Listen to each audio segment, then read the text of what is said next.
Salutations, ladies and gentlemen. Welcome to the podcast, the storm where socially awkward outcasts, crazy weirdos, and all around nerds convene to talk and debate all things pop culture. With me, as always, is my co-host, the nerdy occultist, aka the authenticator, Dalton L. Mortimer.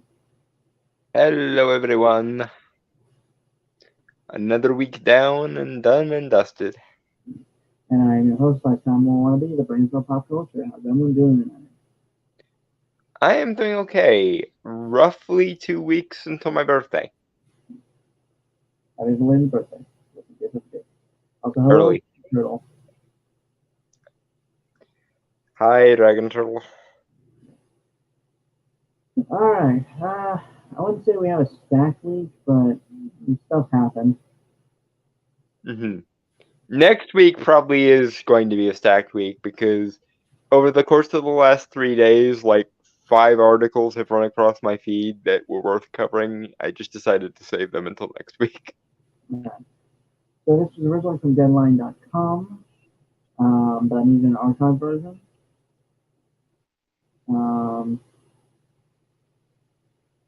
Hollywood strikes. Hollywood Studios Writers Guild of America strike endgame is to let writers go broke before resuming policy fall. It's written by Dominic Patton, published July 11, 2023.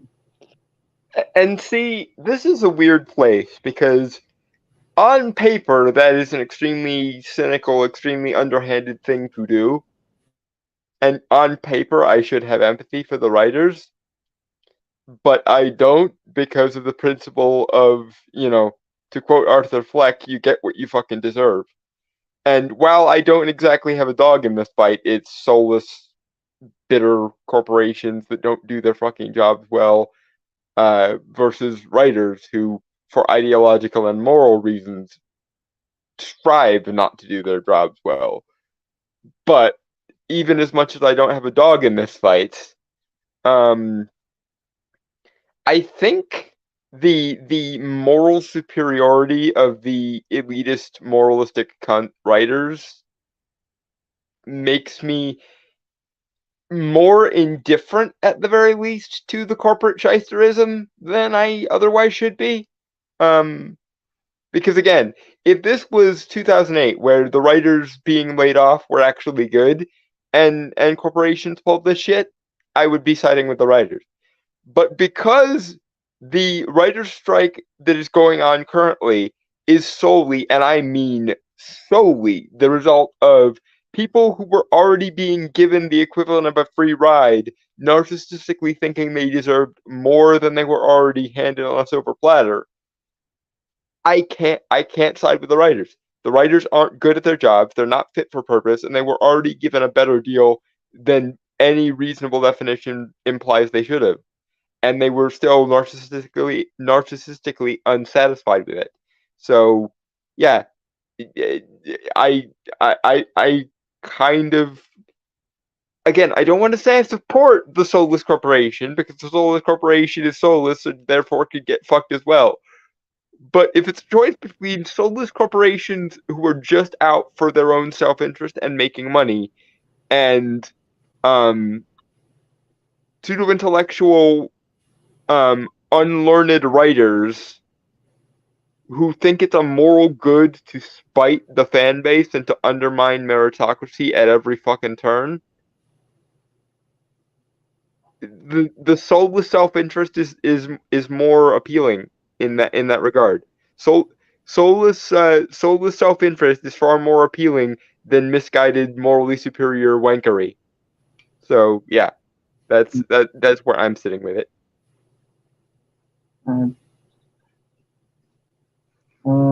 This is updated from the AMPCC statement.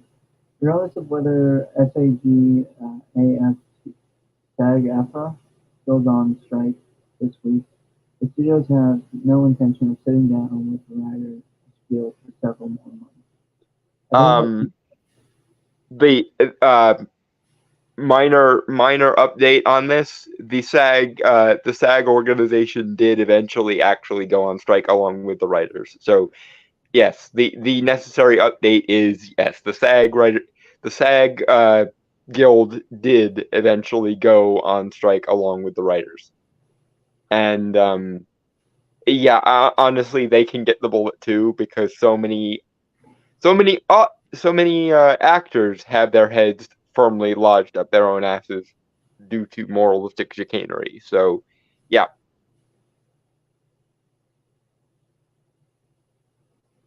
Mm-hmm. Okay. I think we're in for a long strike, and they're going to let it bleed out, said one industry veteran intimate with the POV of studio CEOs.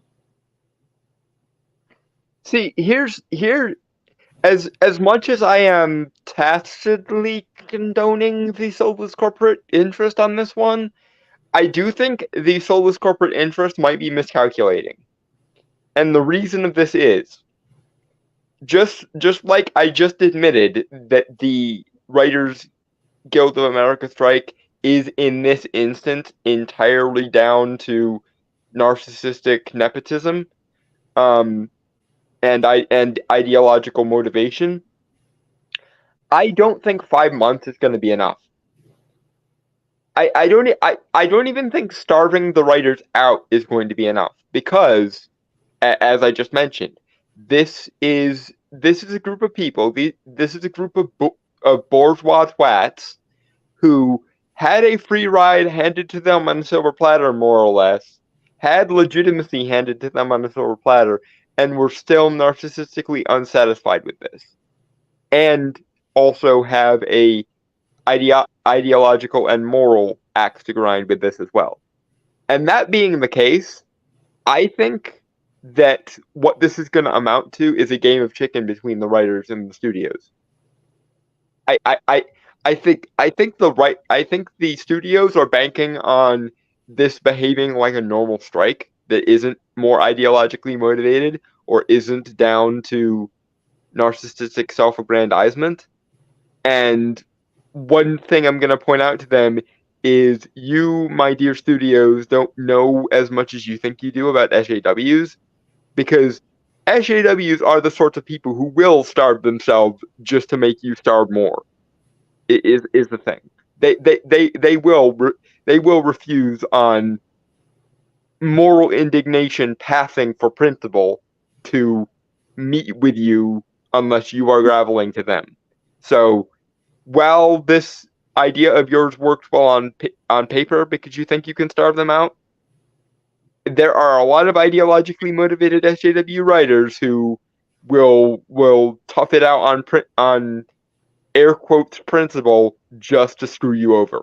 So if nothing, it's going to be an entertaining game of chicken anyway. But yeah, I don't think 5 months is going to do it. I think it's going to be a year or two before the writers finally cave, if they finally cave.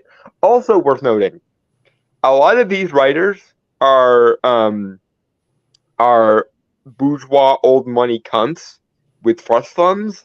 So even if your starve them out plan would work on paper, even on these people, a lot of them would just dip into daddy's trust fund and use it to spite you with.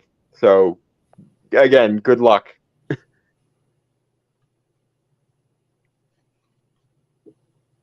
Yeah. Yeah. Yeah.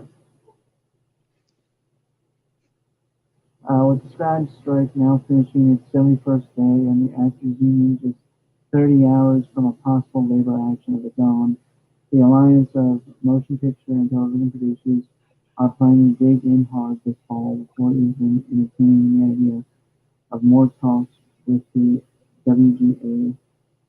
I've learned not Halloween precisely, but late October for sure is the intention.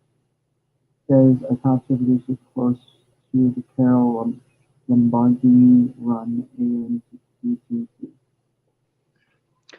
And again, there's a part of me that likes this for Schadenfreude reasons, because these bourgeois hipsters love to appropriate the romantic imagery of the starving artist.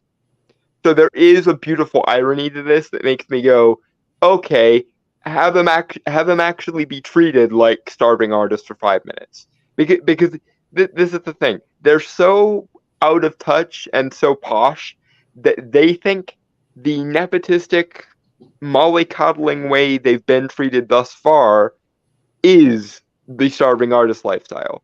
They don't seem to differentiate between themselves, who have the backing of officialdom, and the actual independent voices like YouTubers or other creatives online who actually are treated with the kind of contempt that befit a starving artist. So there is a part of me that likes the Schadenfreude of this, of you like the romantic imagery of the bohemian starving artist so much. Well, zot, have it that way for a couple weeks and see how you like it.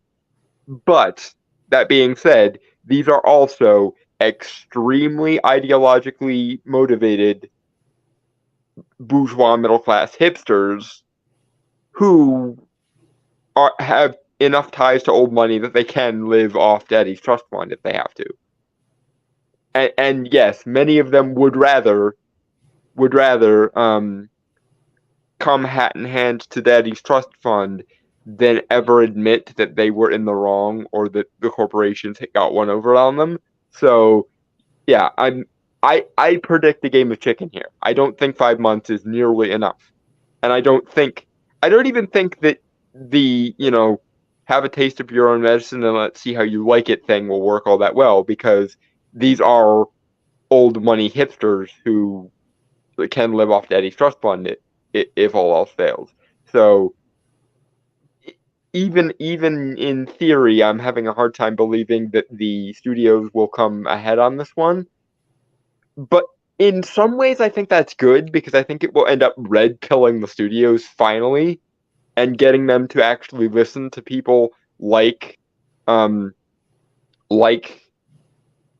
used to be Gamergate, what used to be Comicsgate, what is kind of still now the Phantom Menace, the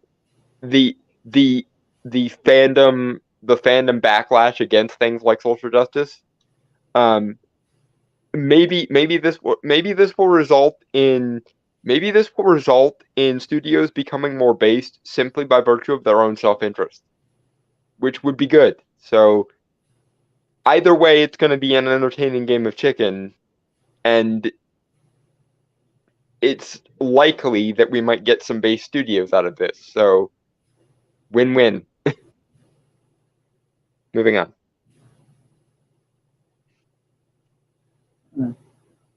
Well, some dismiss this as just cynical strike talk. Studio and streamer sources around town confirm the strategy. They also confirm that the plan to grind down the guild wage has long been in the works for a labor cycle that all sides agree is a game changer one way or another to Hollywood. Yeah, and honestly, I dislike soulless corporations because corporatism can get fucked. Capitalism is fine, but corporatism sucks. That being said, if it's a choice between corporations being opportunistic and serving their own interests like corporations kind of should, or moralistic and ideologically motivated pseudo-intellectual cunts trying directly to spite as many IPs and fan bases as they can on their way out the door, and also so out of touch that they don't understand how good they had it, I think the corporations pull ahead slightly on that one. That being said, again, I think the studios are underestimating the ideological fervor of hipster millennials and or the academic establishment that created them in the first fucking place. Also, I think it's worth noting that many of these writers, by virtue of the basically interchangeableness of their skills, if they fail to become writers in Hollywood, they'll just become journalists. And by journalists, in this case I mean journos.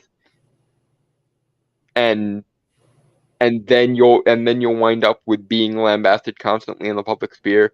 So it's not like the social justice party it's not like the social justice moralists are without leverage or power in this case, because for as lousy with social justice as Hollywood has become, journalism has become even more so. And who do you think the social justice warriors in the journo class are going to be siding with? Not to mention the fact that so many of these writers, when they lose their writing job, probably will just try to become journos instead. Because the journo to Hollywood writer pipeline can run both ways and often does. Hello, Ahsoka. Hello. Um, I mean, let's be honest here. The actors strike also affects voice actors, some of the Funimation voice actors, and the other main ones like from Crunchyroll and that stuff are part of the Actors Guild. So yeah, the anime community is being hurt, and Funimation is having their business screwed over, which I'm one for. I can't hate Funimation. I have too many fond memories of Yu-Gi-Oh, which I actually just rewatched recently because it was free on Tubi, the dubbed version, and it still holds up pretty well. I mean, obviously, it's still Over the top. that huh. Over the top. Well, no, it's still a show most it's still a universe where apparently society was completely overhauled by the existence of a card game that is mostly played by children. So like there's still at least a little suspension of disbelief with Yu-Gi-Oh, but given all the magical lore they throw in and the pseudo-Egyptian thing, they made it work in a way that I it's Yu-Gi-Oh is such a unique setting because on paper it should not work, but in practice it very much does. Okay, gang trolling means hacked and activist writers might have got in during the last writer's strike as chief replacements for actually talented people. Apparently, YouTube did send this earlier. Oh, okay. Sorry. Yeah, sorry, I didn't see that pop up. So, okay. I mean, the whole Vic thing that kind of just showed that a majority of them were snakes. 4 Kids was Yu-Gi-Oh, not Funimation. Oh, well, in any case, I don't I'm one of the few people who likes anime but doesn't hate dubs. Mostly because, especially if an anime is dialogue heavy, I can't read as quickly as the dialogue moves past and also engage with what the content is, so I prefer dubs. I will admit there are very few dubs that honestly are very good. You I know, know, but on some level, being an anime fan in the West means kind of liking the sort of jolted, stilted, over the top mannerisms of the dubs. Like that's something that uniquely belongs to anime for someone who grew up with it in the West. no, I agree, So but I'm also just pointing out. Like, I prefer dubs that are like well done. You know, um, I mean, the Yu-Gi-Oh one isn't terrible. The best dub I've ever seen is probably the Death Note dub, which probably has something to do with the fact that Death Note is probably my favorite anime, despite the fact that it does have a somewhat shitty and out of nowhere ending, which is one of my biggest pet peeves when a uh, good uh, when a good thing has a bad ending. okay, sorry. Okay, Capitano, no one has the right to dub OG Yu-Gi-Oh 5D besides by for kids. Funimation has literally went against the author's own conditions for the dub and against the author's own work. Okay, Giant Turtle. These lefty media types come in two tracks: wanting to get into movies or journalism. Everything below the highest is just a stepping stone for them, and once they are there, they try to bleed into each other, late night comedy and philosopher slash pseudo priest. See, but the thing is, Dragon Turtle, I'm not convinced those are actually separate categories. I think it's just two separate strategies, because you will often see journos winding up being writers and vice versa. So yeah, my thinking is, if the Writers Guild of America strike, goes down like the Hindenburg, you'll just see a surplus of journos, and you'll see the existing journos siding with the writer strike at every freaking turn, probably. Also, I'm with Dalton on anime and dub, at least so far. For subs, I'd have to keep pausing every second. Yeah, again, I agree with you guys. Like, it is hard for me to pay attention to what's actually being, uh, what's happening when I have to read the lines at the bottom.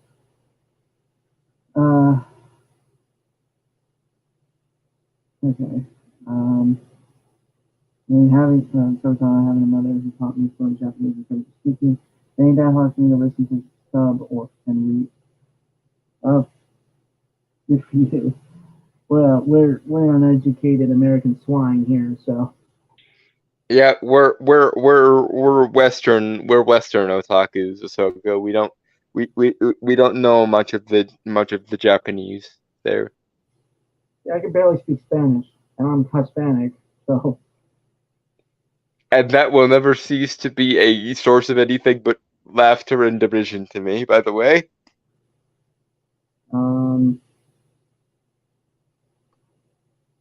Plus, I think it's worth. This is a complete sidebar, but I think it's worth noting that even when dubs are bad, the voice actors who do the dubbing actually work really, really hard. Like, like I said, I rewatched Yu-Gi-Oh! Recently because it was free on Tubi, and the guy who voiced Maximilian Pegasus in the dub is having so much fucking fun. It's infectious. Oh yeah, no, I agree. I am a Western talker. Only difference is my mother is for Japanese, and my mother still has those in Japan.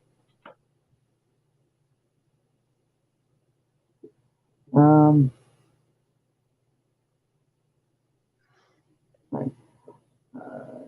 By the way, did you guys know that Pegasus at one point was going to have his own villain song? I did not. Yeah. Are we talking like a musical one, or are we talking like just a theme that was played?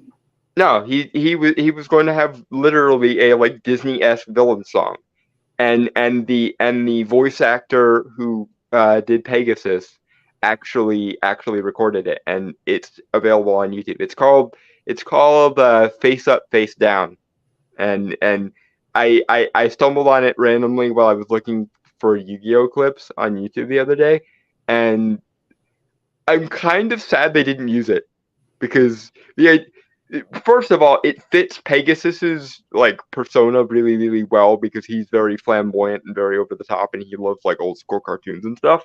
But also, like, just the idea of Maximilian Pegasus has basically a Disney villain song is just glorious. Oh. Interesting.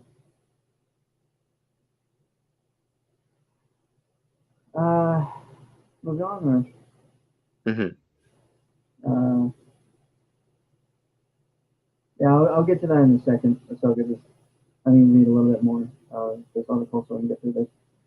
It's been agreed to for months, even before the Writers Guild of America went down. One executive said nobody wanted to strike, but everybody knew this was make or break. Receiving positive feedback from Wall Street since the Writers Guild of America went on strike May 2nd, Warner Brothers Discovery, Apple, Netflix, Amazon, Disney, Paramount, and others have become determined to break the WGA, as one studio exec blatantly put it. Frankly, Ahsoka, I don't give a damn if the people who originally made Yu-Gi-Oh didn't want it. He should have had it, The idea of him having a villain song is too badass. And speaking as someone who's actually listened to the damn thing, it works really, really well. Ghost Story. Yes. Have you ever heard Ghost Stories? The anime. Mhm. I've heard the whole thing about it. I've never seen any of the clips of it though. So I myself, Azoka. So I'm aware of it, but I haven't checked it out. So. Mm. Anyway, we've been talking way too much about anime and not getting through the article. So Actually, before we move back, and I'll reread what I read there. But I actually like at a yard sale like years ago. I actually bought the first season of Yu-Gi-Oh, like the dub, on VHS. I watched those. I only ever owned one set of episodes on DVD, and it was the episodes where Joey and Taya get kidnapped by Merrick, and Joey is forced to duel him, and then the Spirit of the Millennium Ring duels the graveyard people who used to work for Bandit Keith, and sends them all to the Shadow Realm. The Spirit of the Millennium Ring is another one of my favorite characters in the show. Although I do wish that somebody had the foresight to give Pegasus his Millennium Eye back after after the Spirit of the Millennium Ring was defeated, because I I know he was evil for a while and but as far as villains go, Pegasus didn't really do that much wrong. And he did live up to his side of the bargain when he was defeated. So, like, I don't know. I would have liked to have seen him get his Millennium Eye back and start using it for good, like Ashizu uses her Millennium Necklace and Shadi uses his Millennium Key. That would have been cool. If Pegasus could have been like a redeemed villain type character.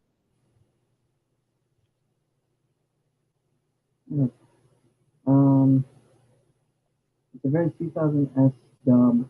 Basically, people had fun making it. Ghost Story down. One Piece's Yamamoto, voice actress, basically said he's making Yamamoto trans in the dub because it's a headcanon. When Oda even states Yamamoto to be trans. Yamamoto is just Odin, like an idolized person to them that more or less tries to embody Odin. Okay. I'm gonna be honest, sorry, that's gonna go over my head because I'll be honest, I never got into One Piece.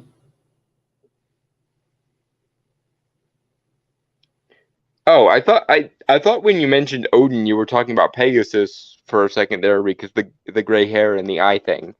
Never mind. I'm also a little bit out of the loop on One Piece. Like, I know the basic gist of it, and I know like Lupe and stuff, but like, or Luffy and what have you. But I don't. I never got into One Piece because I don't. Pirates as a concept never really grabbed me. I've always loved Egyptian mythology, and that was part of why Yu-Gi-Oh grabbed me as a kid. But also, and I know the connection between Yu-Gi-Oh and actual Egyptian mythology is a very, very estranged thing. But um I also always thought that Yu-Gi-Oh was the more mature and smarter version of Pokemon.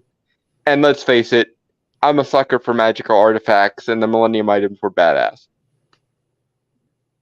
Um, That's why I kind of fell out of love with Yu-Gi-Oh as soon as it no longer focused on Yugi and the gang. Like, I didn't have anything against Jaden, but when they stopped trying to tie in the like Egyptian magic of the Millennium uh, items and stuff, I lost interest. mm,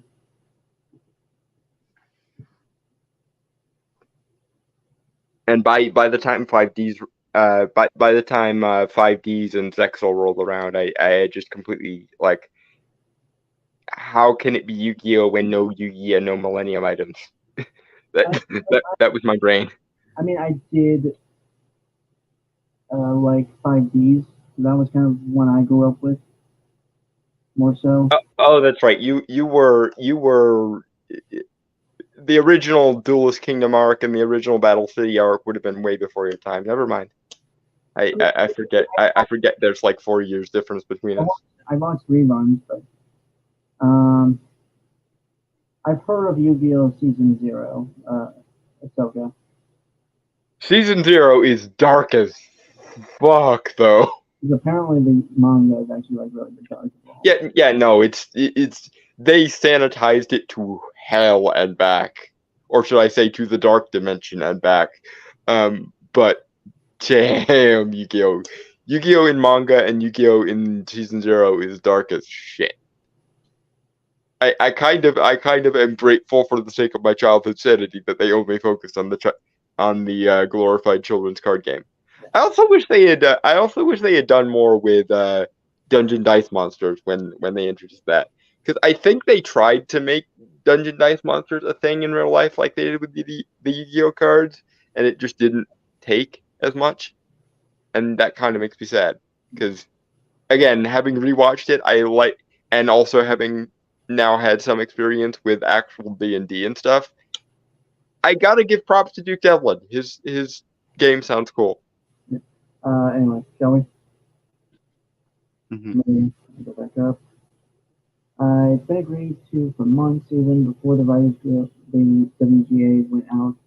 When they said nobody wanted to strike, but everyone knew this was make or break. Receiving positive feedback from Wall Street since WGA went on strike May 2nd, Warner Brothers, Discovery, Apple, Netflix, Amazon, Disney, Paramount, and others have become determined to break free by the WGA as one studio that blatantly pushed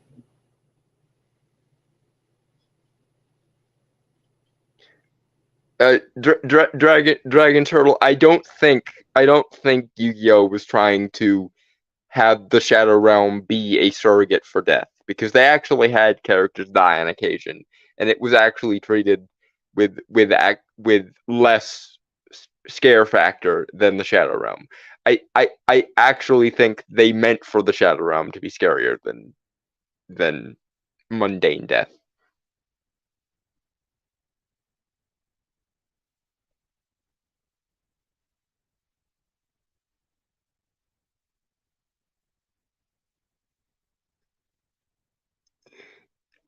I think it's one of those memes that everyone thinks makes them sound smarter, but they didn't think it through.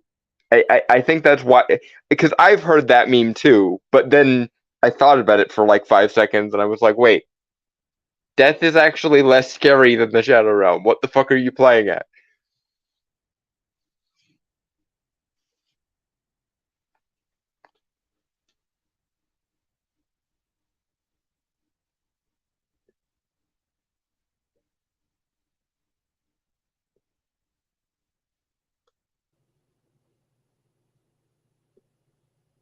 Um, that I couldn't tell you because apart from knowing some vague things about how dark the manga and Season 0 were, I do not know whether they're just filthy cheaters in the uh, in the Japanese anime. That being said, I like the concept of the heart of the cards, even if it is cheesy and schmaltzy. So I will avoid that knowledge on the basis that I don't want something good from my childhood to be ruined. Um, because Lord knows, I'm running out of things from my childhood that I could actually retreat to in earnest and say it held up well. Because everything that held up well in my childhood gets ass raped every 5 fucking minutes. And yeah, just leave me alone. Let me have my heart of the cards, damn it. it. All right. Anyway, and back to this. Uh-huh. You want me to reread that, or did you have anything to say? No, that's just them essentially talking strategy, and I don't see anything worth commenting on there. Okay. To do so, the studios in the AMPTP believe that by October, most writers will be running out of money after 5 months on the picket lines and no work. The end game is to allow things to drag on until union members start losing their apartments and losing their houses. a studio executive told Deadline, acknowledging the cold as ice approach. Several other sources reiterated the statement. One instead called it a cruel but necessary evil.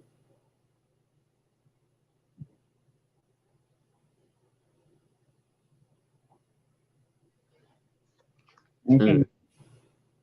No. Again, it's just mostly them talking strategy, and I don't really have anything to comment on here other than what I've already said, which is I think the cynical studio heads are banking on more cynicism from the SJWs than they're actually going to get, because for all that some of the social justice warriors might be surface level in their thinking, one thing that they are quite sincere on is a hatred of capitalism and big business, and in the artist wing of the social justice warriors, there is an almost equally as visceral hatred for fandom and IPs. So I'm banking that the SJWs will starve themselves just to screw these studios over, and also, let's be real, a lot of the SJWs are trust fund babies, so they're in no actual danger of actually starving. Mm-hmm. The studios and streamers next think financially strapped writers will go to WGA leadership and demand a restart talks before what could be a very cold Christmas. In that context, the studios and streamers feel they would be in a position to indicate most of the terms of any possible deal.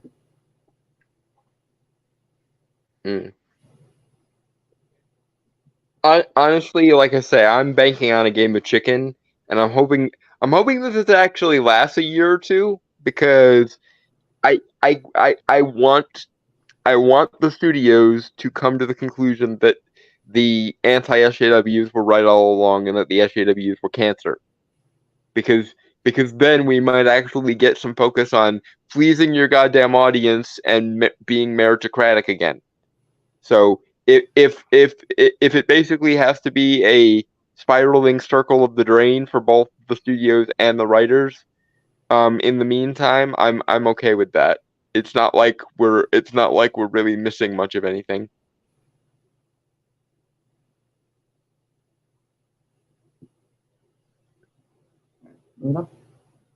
Mm-hmm. The severe message comes out of the Guild's successful battle with the agencies in 2021 over dismantling the lucrative practice of packaging. Writers of America picked off one agency after another until final holdout WME backed down, a tactic seen as a warning sign by many in the studio and streamer C-suite. Convinced that giving in was another insider put it, to the writers will result in every contract cycle from the WGA, IATSE, and the Teamsters, and more ending in a strike. The MPTP is aiming for the bottom line. Mm. You know who actually does deserve to strike, that I would actually side with? The VFX workers. Those are the only people in Hollywood right now that I give two shits about, frankly, because they actually are being mistreated, and therefore would actually have my sympathy.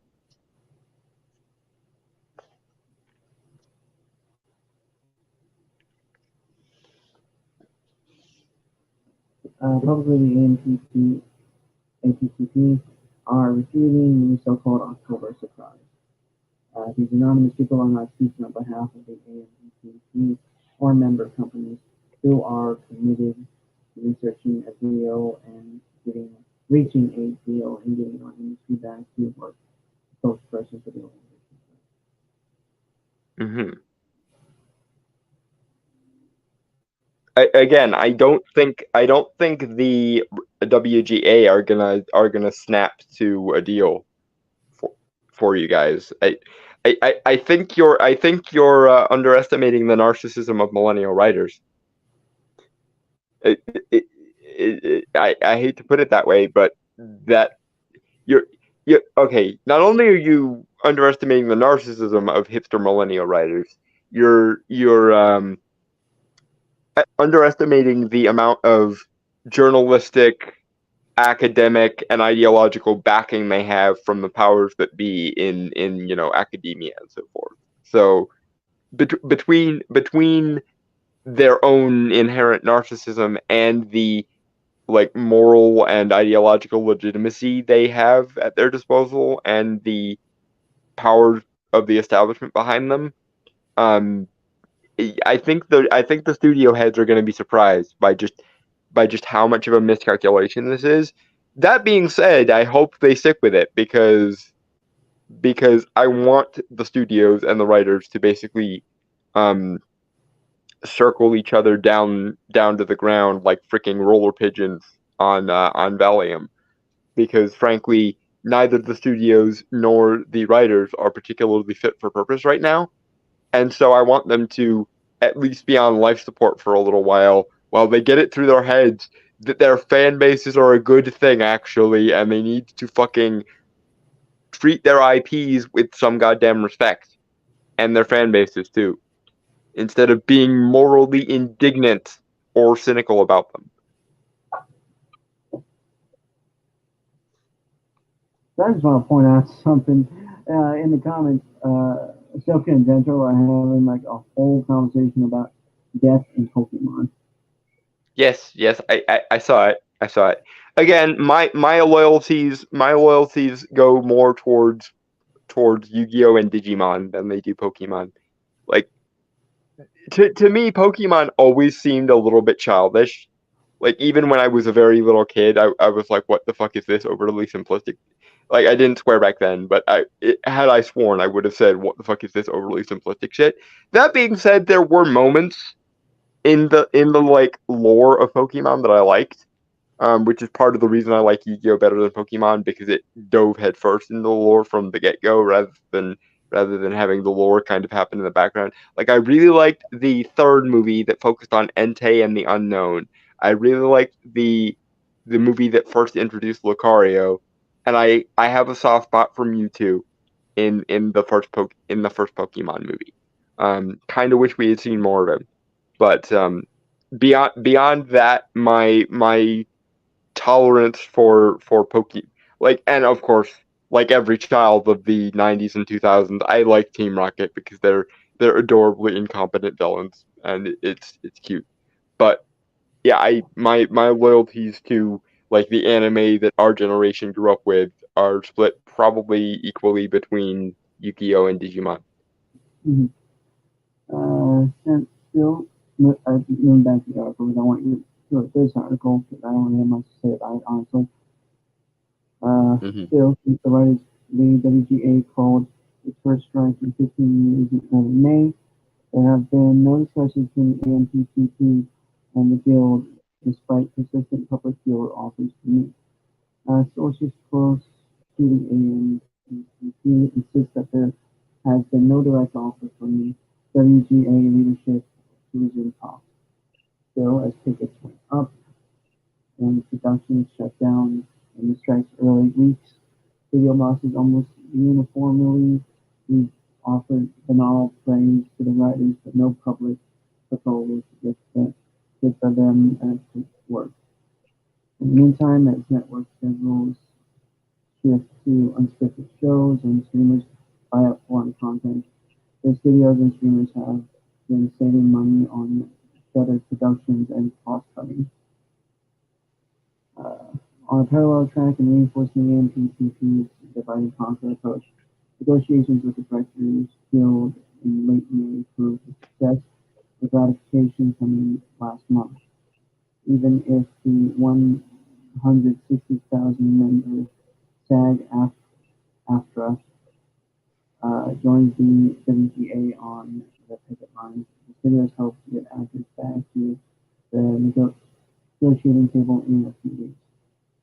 The new SAG-AFTRA deal would not see production start but it would allow actors to promote projects already set for release. Maybe that See, studio help with further the WGA going into a latter part of the year. that's the thing. Like studios plan the slates like 2 or 3 years in advance usually. So even if it takes 2 or 3 years for them to find some kind of common ground here, it's not like we're going to be missing out for content.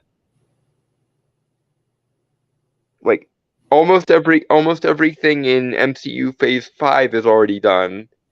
Um, Phase 6 hadn't really started getting off the ground yet, but it's already done.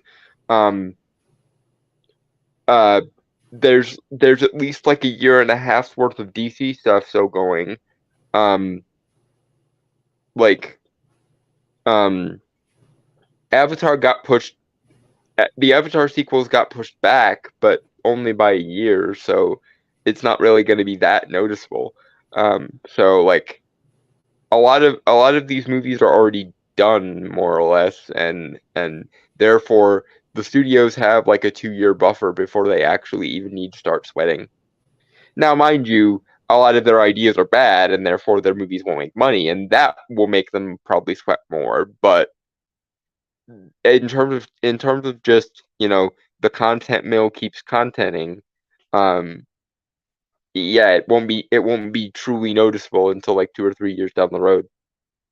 Now, mind you, I fully expect the SJWs will try their damnedest to make the entire strike last for those 2 or 3 years if they don't get what they want, which is the moon, the stars, and all the heavens, because they already had a sweetheart deal, but they didn't realize how good they had it, as is the SJW mindset. But yeah, whether the studios cave to the SJW demands first, or whether the SJWs cave to the studios tactics first, I don't know. My money says the SJW's narcissism will allow them to stick it out longer, and the studios will eventually have to cave. But who knows? By then, ChatGPT might be advanced enough that they can just replace the writers, which would probably be the best ending. All parties concerned. The SJWs go out on their ear. The few good writers that remain uncorrupted by social justice will be the ones put in charge of the ChatGPT, and the world will be better off. But who knows?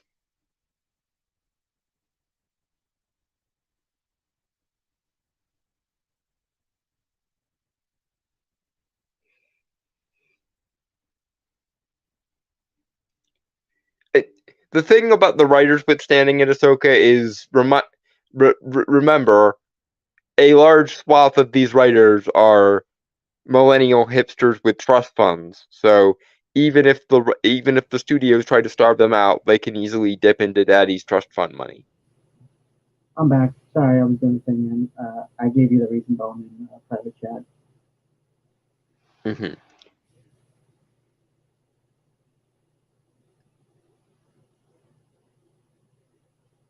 Yeah, I'm back. Okay. The Okay. last thing, yeah. Last sentence of this article: the WGA did not respond to request to comment today. Deadline: if or when they do, we will update this post. Yeah. Hmm. Um, and before we move on from this article, I just want to add one more thing to the anime conversation. Does it like I don't understand why Bakugan doesn't get more love, because to me Bakugan is roughly on the same par as like a Yu-Gi-Oh, a Digimon, etc. I know it came out a couple years after and was probably very much trying to cash in on the Yu-Gi-Oh stroke Digimon sort of vibe, but I don't hate it. So like I think Bakugan probably deserves at least a little bit more love I as remember well. Bronco. Yeah, I mainly love the theme song. Although I can never Yeah, find like an official full version of it though. I tried. a lot of these a lot of these anime had fucking amazing theme songs. Um, Okay, does anyone remember Spider Riders? Not off the top of my head. Damn. But Um, didn't. but I think we can all agree that the absolute best anime theme song was Digimon's, because that song will never ever leave my head. I don't know.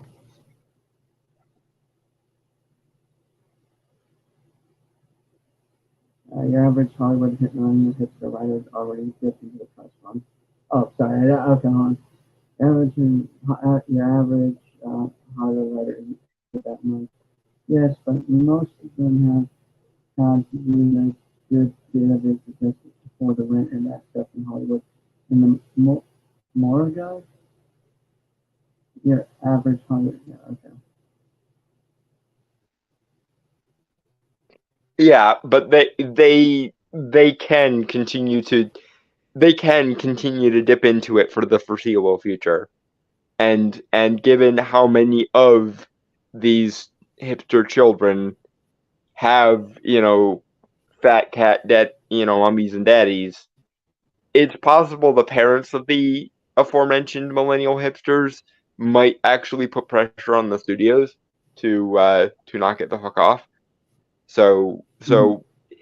that is the question of these two bourgeois cunts, which kind of bourgeois cunt is going to end up winning? And I honestly put money on the SJWs because they actually have a moral and ideological fixation, whereas the studios are just opportunistic, self-interested.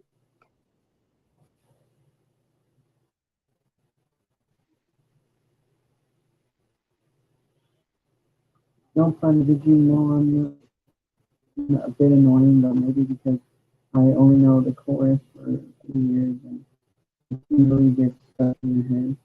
Anyway, so I'll be honest. I love. I know this one. Not a lot of people like, but the Digimon Frontier, New Frontier or Brave Frontier. It's the one where the humans can turn into Digimon. Mm-hmm.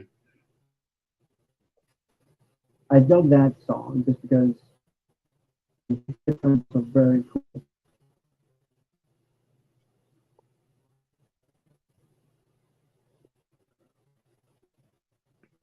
Honestly, I think the new batch of writers is probably going to be better because they won't be as ideologically converted.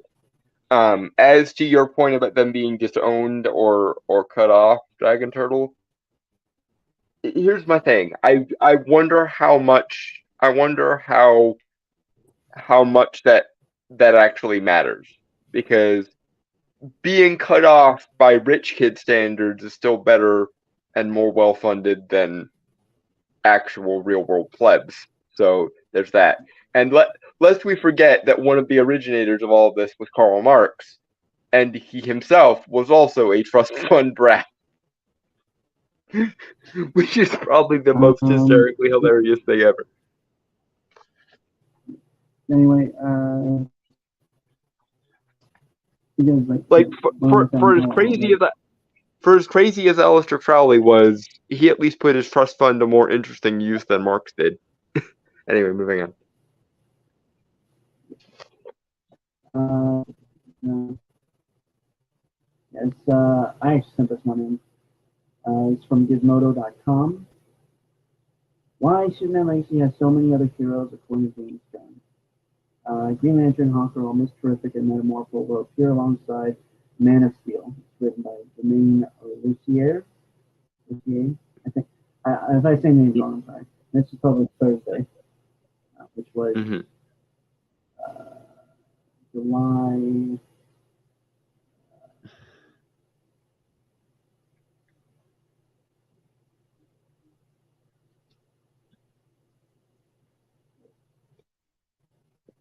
I want to say the 13th, but What is today? no, The the 16th. 16th, right?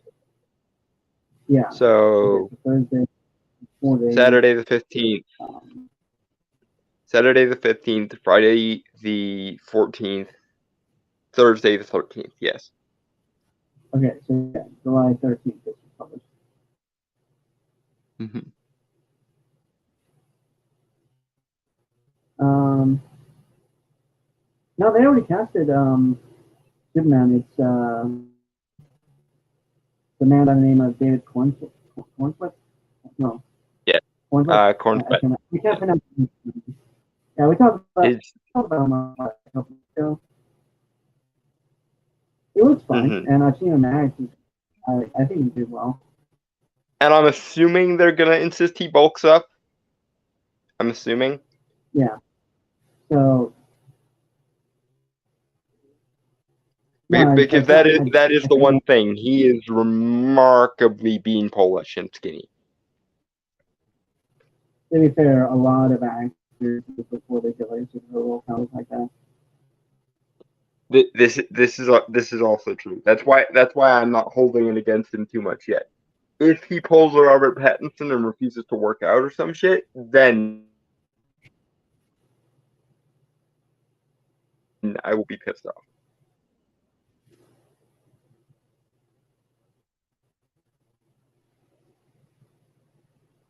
But that's immaterial to this whole thing. Um,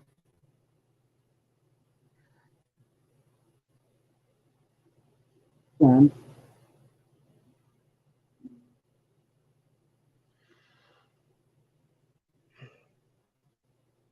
um,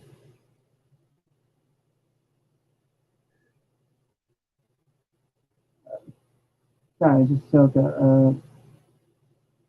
they already, yeah, they already cast someone. He's relatively unknown actor, but every actor who plays Superman is relatively unknown. Until they do it.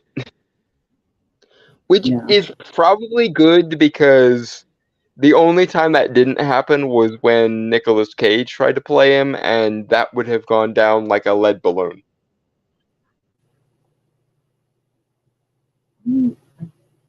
So I'm not really getting what you're saying. Um,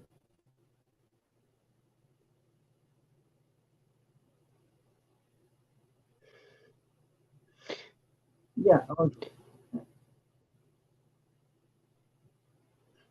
Yeah, Henry had what was it, Immortals? I think.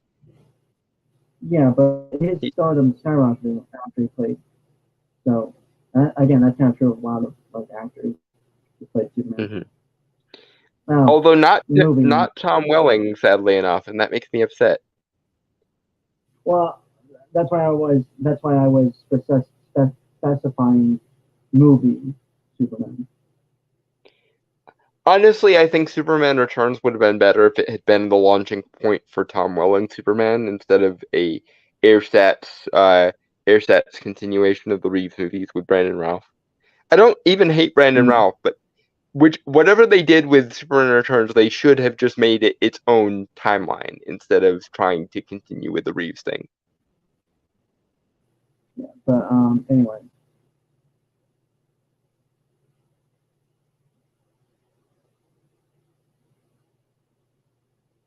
again, but um, actually, no, let's get through this so we can talk.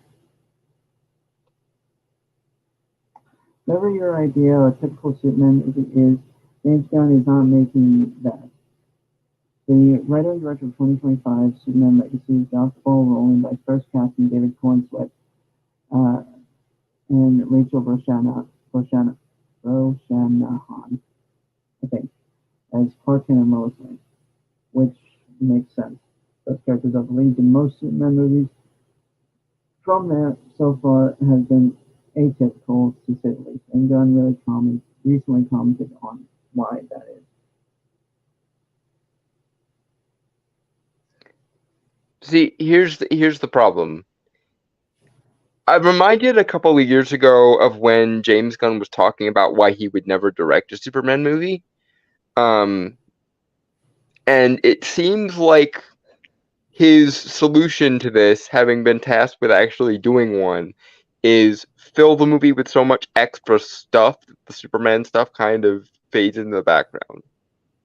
Which is not a good idea.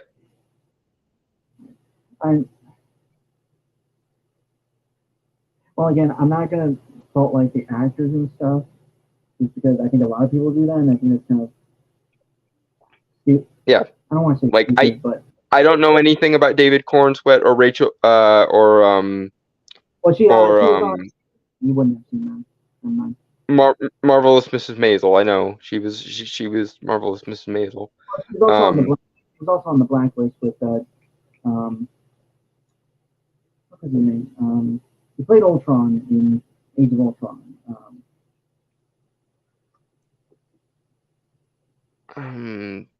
James Spader. Thank you, James Spader. Yeah, he was actually one of the main characters in that. So, yeah, but yeah, I was sorry. Go ahead. I don't mind. Just to get this out of the way, I don't mind the casting for these characters. Like, I think the casting is pretty good. It should be done in a Justice League movie, though. Yeah. That's after most of the characters get solo movies. Like that's my biggest problem with this. DC is doing the thing again, because even back before we all knew that the Snyderverse was a bad idea, even back before that, everyone and their mother looked at the idea of BVS on paper and went, "Why are you trying to force an interconnected universe so early? Marvel already showed you the template of how to do this. Solo movies first, interconnections slowly throughout them." But DC thought they knew better and decided to try and force the interconnectivity before the groundwork had been laid, and it predictably blew up in their fucking faces. The problem being is they didn't learn the lesson. They're doing it again, and it bothers me.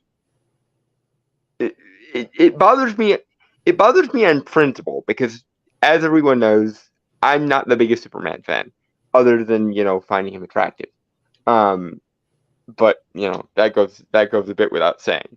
But I'm not the biggest Superman fan, and even I know it's disrespectful to the character to use him as the jumping off point for the entire universe and jamming the entire Justice League effectively into the damn thing. So I do want to.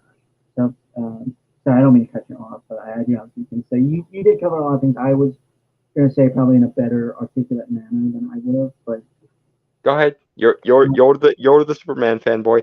Also, speaking of which, have you read that Superman and Philosophy book I got you for Christmas yet?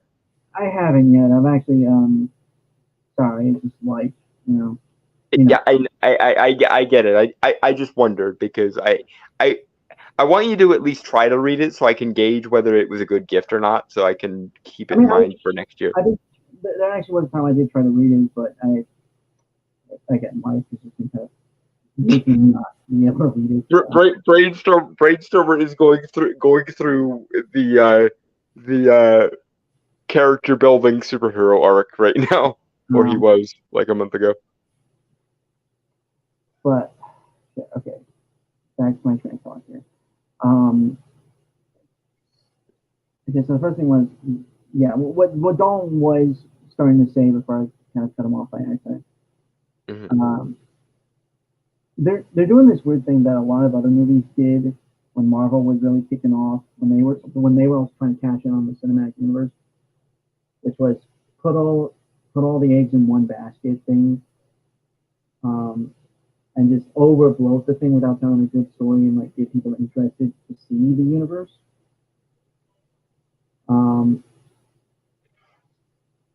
And again, I don't hate any of the actors that are cast because honestly, I've seen all of them and they're all great actors. I have questions about some of them, like why is Nathan Fillion Guy Gardner instead of Hal Jordan? But like semantics. He voiced the character in animation, like actual Hal Jordan.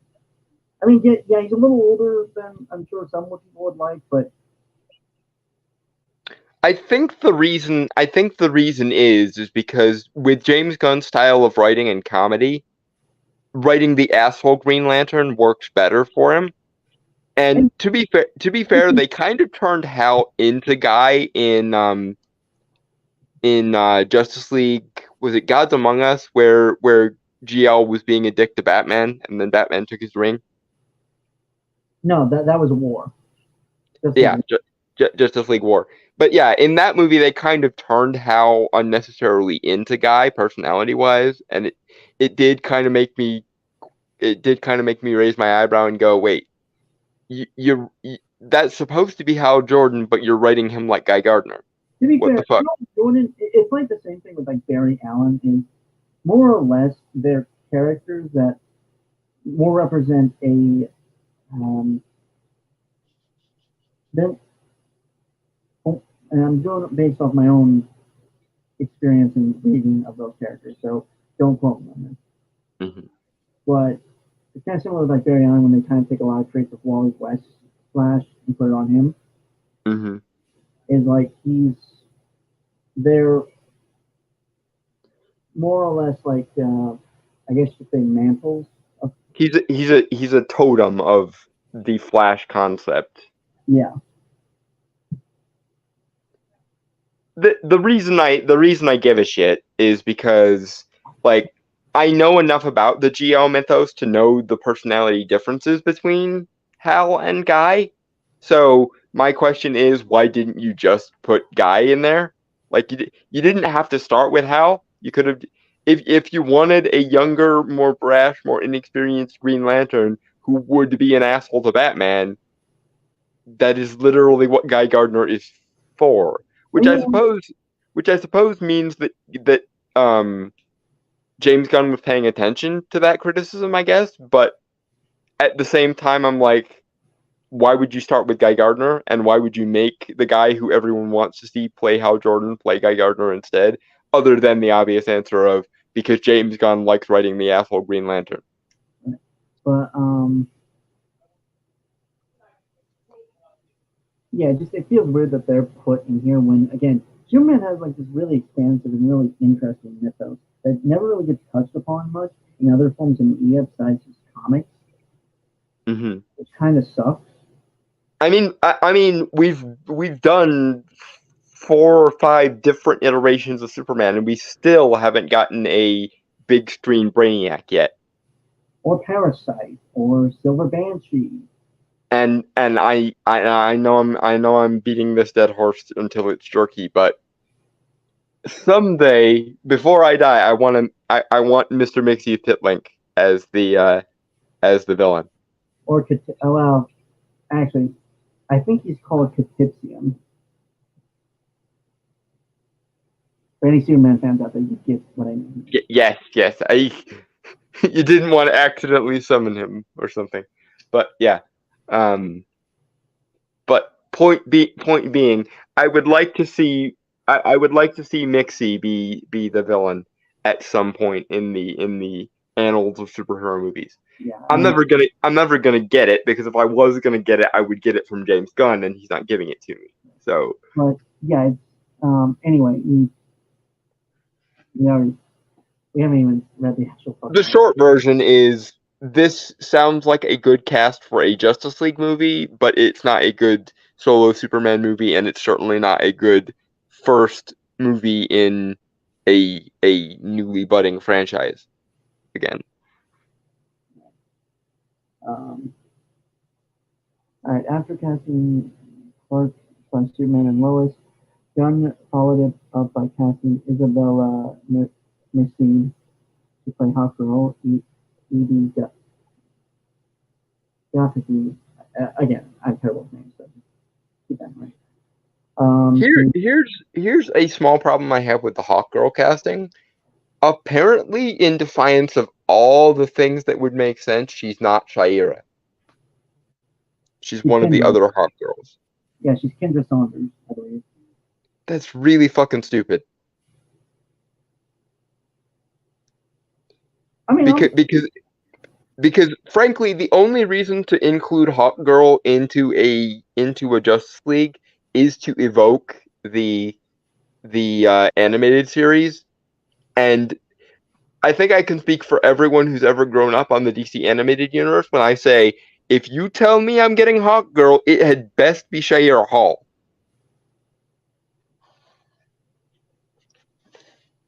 Otherwise, I riot.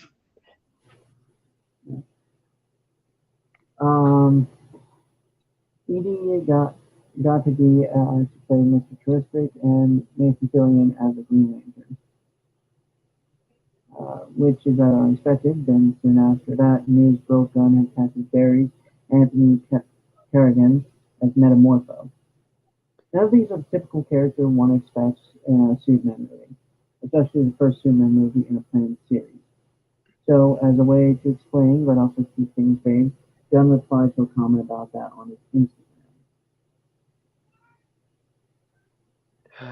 James, don't let me down. You're terrible at reading the room, and you really, really, really need to get the fuck off of Twitter for your own good. But on his Instagram, not Twitter. Well, but in any case, get off of social media because you're terrible at reading the room and really, really terrible at social media. But please, just this once, don't let me down. Don't say a stupid thing. I thought this was a movie about Superman, a fan asked.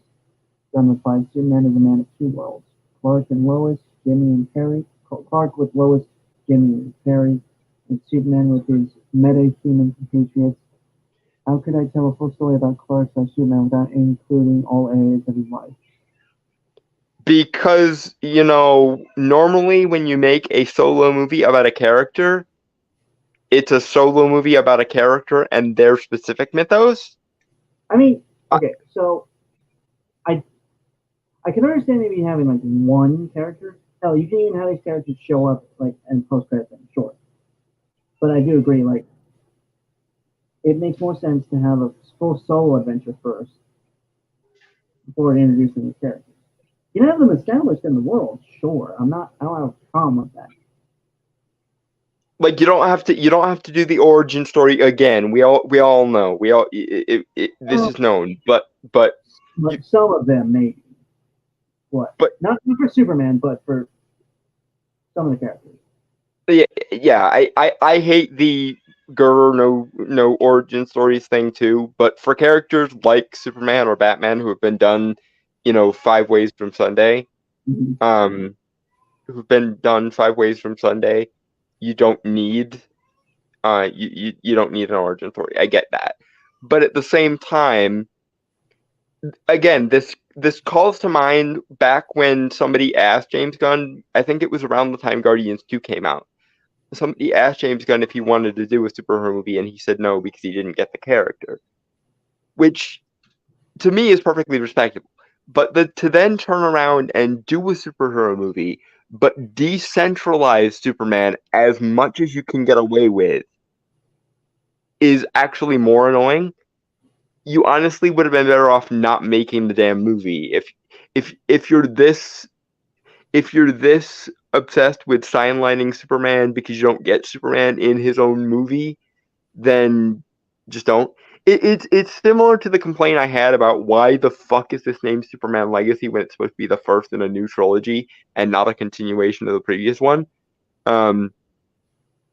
It sort of acts like, sure, this is nominally a superhero movie, but we all know you don't come to a movie to see Superman. It's like those cynical assholes who say there's nothing relatable or interesting about Superman. And don't get me wrong, Superman is far from my wheelhouse. He is very apart from, again, when I need something for private stimulation. But that being said, there's a reason why I don't make a Superman movie or show or whatever. Like, if someone asked me to be put in charge of Superman, one of two things would happen. I would say no on the grounds that I don't get Superman and I'm not the right choice to write or direct a Superman thing. Or I would research it like a motherfucker to find an angle about the character that I like, which in my case probably would involve the Bottle City of Kandor, Brainiac, and Mixie of Pitlink. because that's the kind of niche that's where I can lean into Superman at least a little bit. That being said, even my trying my damnedest to get into Superman take the aforementioned, throw Mixie and Brainiac in there. Even my version of that seems to be more centered on Superman and Superman's mythos than James's, and it bugs me. It also bugs me that if there has to be a pre-established superhero team before Superman gets going and gets established, it probably should be the Justice Society, and then you could do the passing of the torch from Society to League. And so I do sort of hate it when people say, well, everyone knows the origin story, so no need to repeat it. Movies and all media should be made to be timeless, not just capitalize on music trends. Why I hate when people like you say this thing can't be mainstream, even if it's done more with it. Like movies and such are only meant to address the current issues and the local population targeted at. Like with crime in the 80s, we need a lot of things with heroes being the criminals. It's not like that couldn't work today or even 10, 20 years ago. Yeah, I fully agree with you, Dragon Turtle, especially because and I'm gonna add to something. I'm gonna add to what you said.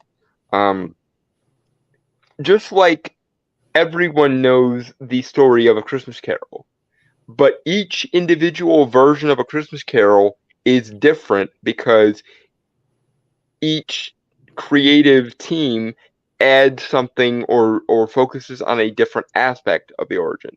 So I get the idea of, doesn't matter how many times we've seen the origin story, your job as the creative is to make me see it fresh. Like for example, I know the Doctor Strange origin story like the back of my freaking hand. That doesn't mean I don't like seeing new takes on it, because each new take on it can bring something new. Granted, I still maintain that the 2007 animated movie is better than the 2016 movie, but I can at least acknowledge it is a take on Doctor Strange's origin story. Not a great one, but hey, it's not the Superhero Squad show. That's probably the worst.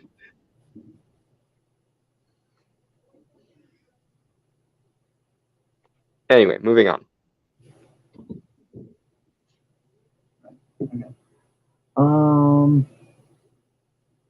In addition to all but confirming that Jimmy Olsen's entire life will be in the movie, which again is to be expected, Gunn paints a picture here for a Superman movie that's quite different.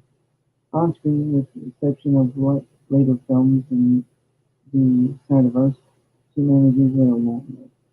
But this Superman is part of games and gives Saffron to the universe, which apparently he wants to fill up with heroes as soon as possible.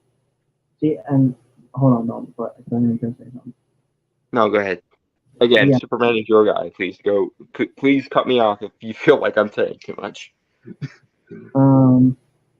Yeah, that is kind of where James Gunn and Chris Saffron are kind of fucking up. Like, I don't mind like making a bunch of different like properties that populate your universe. That's cool. That's fine. But again, you don't do that with Superman because you're overbloating it, and honestly, will take more away from perspective and screen time needed to develop the character. And actually, there's a better way you could even do what he's trying to do here. If you'll permit me to kind of brainstorm my own take on this. Go ahead. Okay, so what if Superman? What if Superman coming to Earth and becoming Superman is the dawn of the Silver Age, and therefore Clark grows up with the Justice Society in the news already, and therefore young Clark, and we could actually see this in like flashbacks, or we could just show a little bit of his childhood again. What if he grew up? What if he grew up idealizing the Justice Society, and that was part of the reason why he became a hero? that would be a good way to establish superheroes already exist in this universe, and there's already been a superhero team, while still keeping it focused on Superman's or Clark's character arc and how he becomes this, purer than driven snow, mom baseball apple pie paragon of purity and innocence that Superman is supposed to be. Like, if we focus on like the childhood dreams of young Clark, um, and how he looks up to and idealizes probably Hawkman because flying superhero and flying superhero, but you could have it be obviously my ego wants it to be Dr. Fate, but that doesn't really make sense for Superman to idealize Dr. Fate. But let's say Superman idealizes Hawkman, and by extension the rest of the Justice Society, and that's part of his inspiration to be who he becomes. Becoming the hero that he wants to become, and then we can have the introduction of Superman to the world being the dawn of the Silver Age, which they kind of did a little bit on Smallville, but they couldn't go as far with it as they kind of would have needed to make it really stick. But that's how I would have done it. You could have still had the existing superhero team. You could have still had the Supes being inspired by other characters, but it would still be primarily focused on Superman, his character arc, and you could even do the setting up of the wider world by making the Superman movie the pivot point between Golden Age and Silver Age. And also, you'd have the Justice Society characters already established, so that if you wanted to bring them back in later to, inspire a now grown Clark, you could do that. But yeah. You know what? Legion of Superheroes, because Superman is very tied to the Legion of Superheroes. I think that one would be a tougher sell because it would have to involve Supes being accustomed to the future, and that would fuck up the focus on the present setting if you kicked them right to the future at the beginning. Okay, at the very least, a sequel would work with Legion of Superheroes then. Yeah, and actually, having both of those ideas together would kind of work. Like his first movie, he's a child. He looks up to the Justice Society. He decides he's gonna use his powers to be a hero, largely because he's influenced by the Justice Society. He could even get the Justice Society's approval, and they could do the little passing of the torch thing so that he could set up the League later. And then sequel movie, there's temporal shenanigans. Brainiac 5 shows up and is like, Clark, we need you to come to the future. And you could even have it like Clark is torn between the life in Metropolis that he just got finished setting up and the friends he makes in the year, I forget what year Legion takes place. It's the 31st millennium. So yeah, 3100. No, that or I guess 3000. So like he spends the whole movie or a large part of the movie in the future making friends with Brainiac 5 and the rest of the Legion. I always think of Brainy first because Brainy is my favorite character, but you know what I'm saying. Okay. Trying to last question. How big was the Legion of Superheroes if it was called the Legion? There's plenty of members. Although most of the time, if I remember correctly, tell me if I'm wrong, they usually focus on like kind of the leaders of it.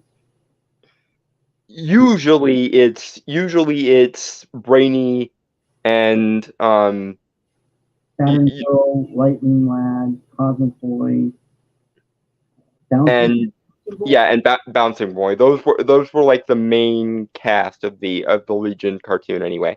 And honestly, I really like the idea of Superman meeting Brainiac 5 before he meets Brainiac, because then what you have is a reason why Superman, in his, innocent, purer than driven snowness that is very much in character for him, you have a reason why Superman wants to redeem Brainiac 5, why he wants to redeem Brainy, or Brainiac Mark 1 because he knows that 1,000 years down the line, there'll be a version of Brainiac that he can actually call friend. And in the same way as Superman always, when he's written right, should want to redeem Lex Luthor, giving Superman access to Brainiac 5 before he meets the original Brainiac in his own time gives him a reason to be that moral paragon of, I don't want to hurt you. Why can't you be good? Why can't we be friends? And it actually would make the relationship between present day Brainiac and Superman even more personal. In addition to making him the Kryptonian supercomputer, therefore the last remaining database on Krypton, which is the origin I would definitely go with if you're ever going to use Brainiac in anything, because that just works so well. Making Brainiac 5, or I keep doing it, making Brainiac Mark 1 the big brother computer of Krypton makes so much sense. So you'd have that personal connection to his birth, planet, but you'd also, if he meets Brainiac 5 first, have that personal connection of, my friend Brainy is your descendant, and I know there's good in you because I've seen it in your descendant. So why can't you be good? Which allows Superman to be that naive, innocent person that he's supposed to be, and be the kind of person who tries to redeem his villains instead of hurting them. Right. Yeah, that Legion superhero cartoon was so. It was so badass, and the cool thing was, because they got the same voice actor to play Brainiac Mark 1 in Legion of Superheroes as they did in the DC animated universe. Mm-hmm. I choose to believe it's canon. I choose to believe Legion is canon to the DC animated universe. But yeah, in some Superman episodes, it was shown that the Legion of Superheroes existed. Right, but I mean the specific version from the show. Right. Okay. Because the animation style was completely different, so there's not really much canonicity you can draw there, unless you cling like I do to the fact that they used the same voice actor for Brainiac Mark 1 in Legion of Superheroes as they do for the Superman animated series. Anyway, moving on. What about Brainiac 2 to 4? We don't really see much of Marks 2 to Mark 4. Which honestly, if I were writing if I were an established name for DC, this would probably be after my fixing of Dr. Fate storyline and stuff for them. But eventually, when I ran out of ideas, I would like to see I would want to see a Brainiac series that focused on Brainiac Mark 2 to Mark 4, because that would be interesting. Mm-hmm. Anyway. And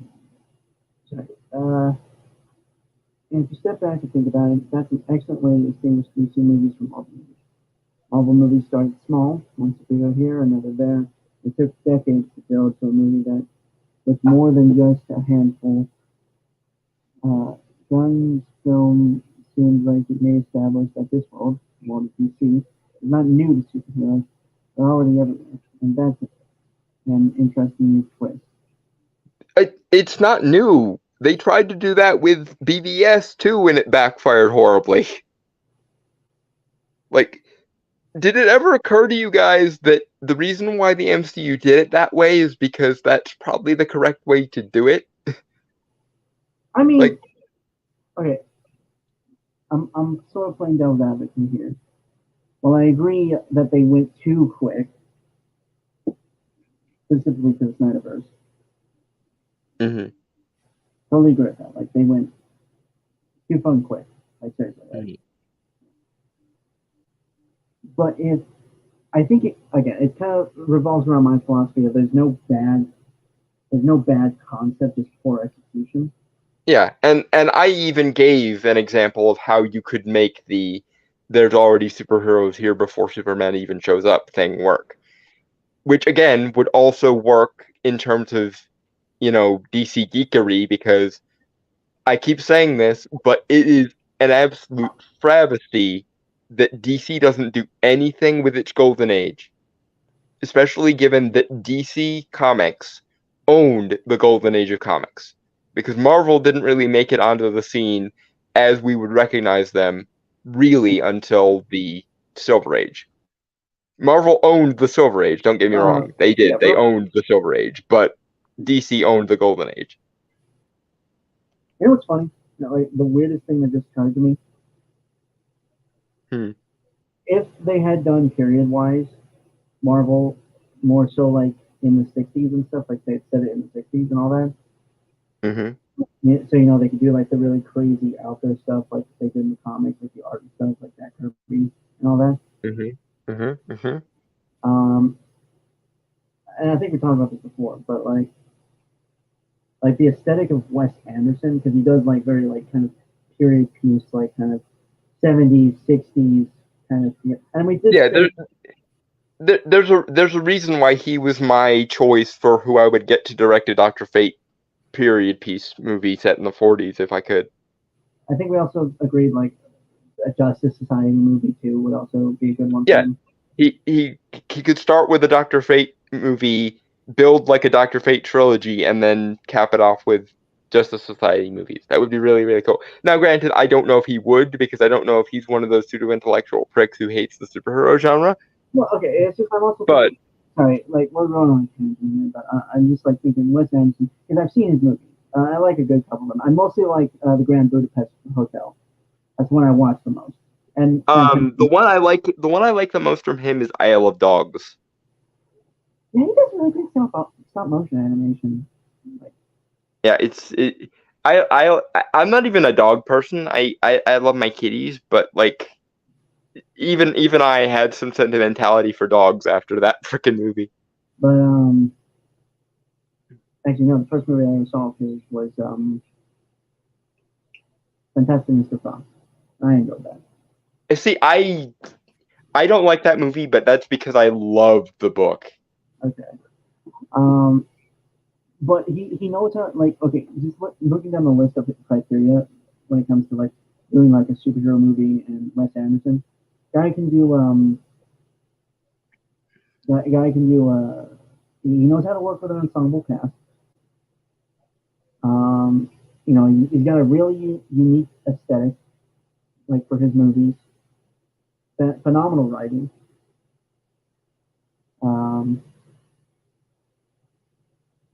Like if nothing else, it would be a very unique visual movie.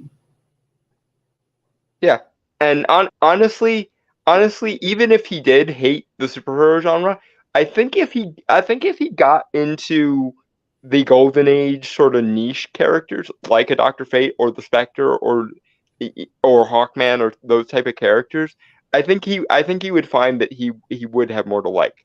And he does have kind of a magical vibe to him, so again, maybe I'm being overly optimistic, but I genuinely think if you handed him the DC Golden Age Archive editions for Dr. Fate, which is the entire More Fun Comics run in really nice hardcover omnibus format, which I own, by the way, and it is glorious, and I got it for like $20, or rather, it was given to me as a Christmas present for like $20, back when it first came out. If you gave him that, and you gave him like the entire background rundown of like the philosophical and esoteric influences that led to the creation of Dr. Fate in the first place, I'm thinking he could have hit that out of the park.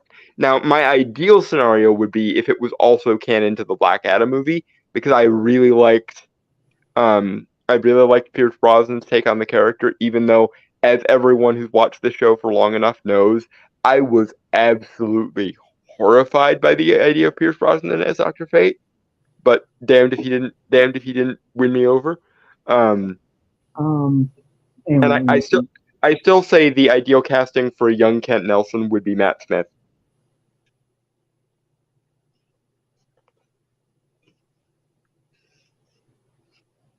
I am saying I agree.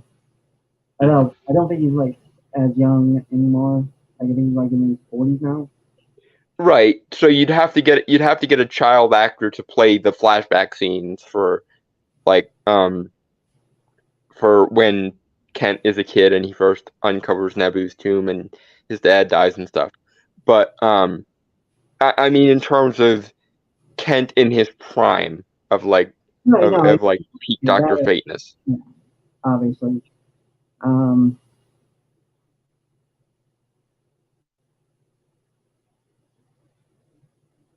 yeah, certain scenes of the 11th Doctor I can totally see as like a Kent Nelson.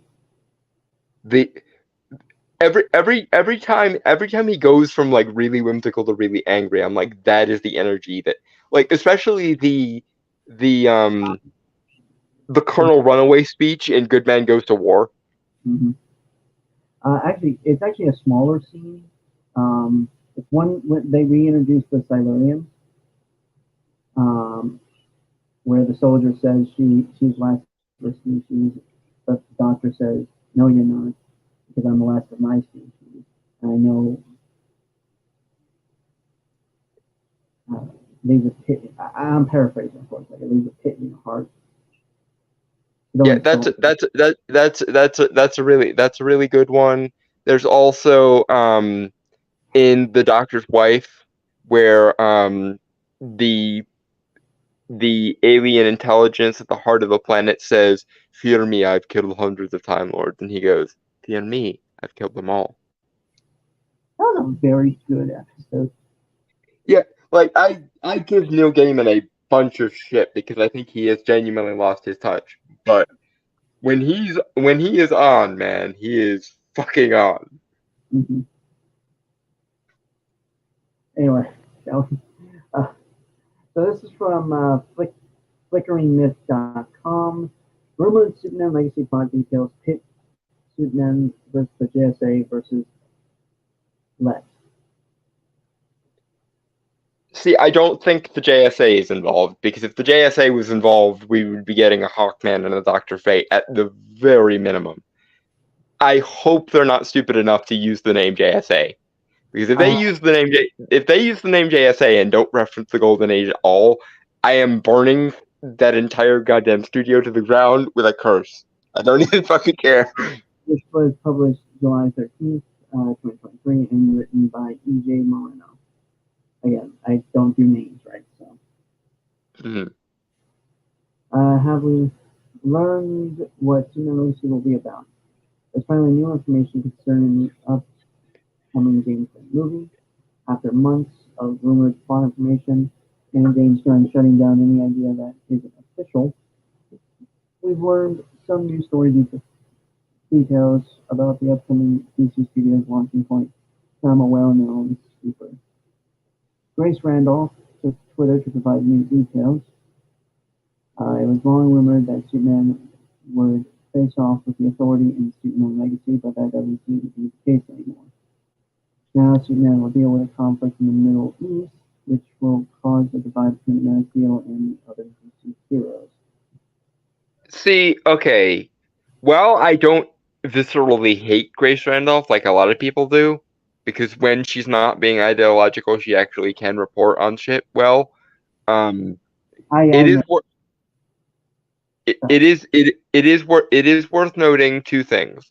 One, she has a track record for being very much off her game when it comes to DC scoops, and two, um, James Gunn actually called her out once for being full of shit on Twitter, so there should be an asterisk for this. Now, granted, that was a long time ago and it was about something completely different, but there is antipathy between James and Grace, so it should be noted. And I also want to point like two things out. One, this is obviously just rumors, so take everything that is said here with a grain of salt.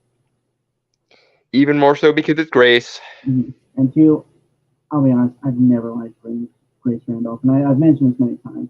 I could never watch her things just because of how uppity and just every time how she presented herself never got me engaged with her work.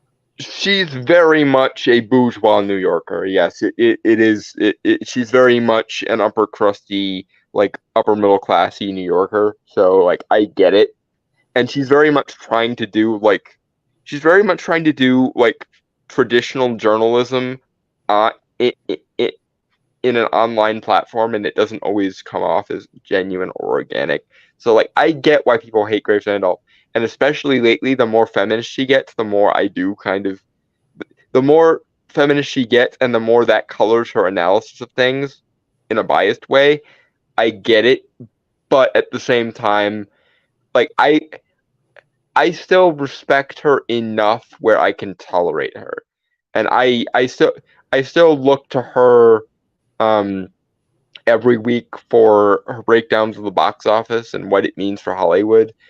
Um, Granted, she's not the only voice I look to. I also go to Odin's movie blog for that, and I also go to um, Jackson Fulcher, who does box office talk every week. And recently, I've started adding Dan Murrell's charts with Dan to the rotation because I like being well rounded when it comes to researching things. So I look for as many sources as I consider at least majoritarily reputable as possible. And But I do still check in on her. Also, she does spoiler reviews a lot sooner than a lot of content creators, and that is useful to me. So I don't hate her. She's stupid sometimes, and she's full of absolute bullshit sometimes, but I don't hate her. Anyway, moving on. Disclaimer for Grace Randolph is disclaimer. Superman will face off with other heroes, including the newly announced Hawkgirl, Miss Terrific, and Green Lantern, but will also have to deal with Lex Luthor. A maniacal businessman is also looking to himself as a solution for the rumored Middle East conflict. If this sounds familiar, 2022 Black Adam is something similar with its story, having Black Adam face off with the GSA and the Evil Sabat, who And is looking to take over Conduct. I don't like a Superman movie being set in the Middle East either. But we'll get into that later.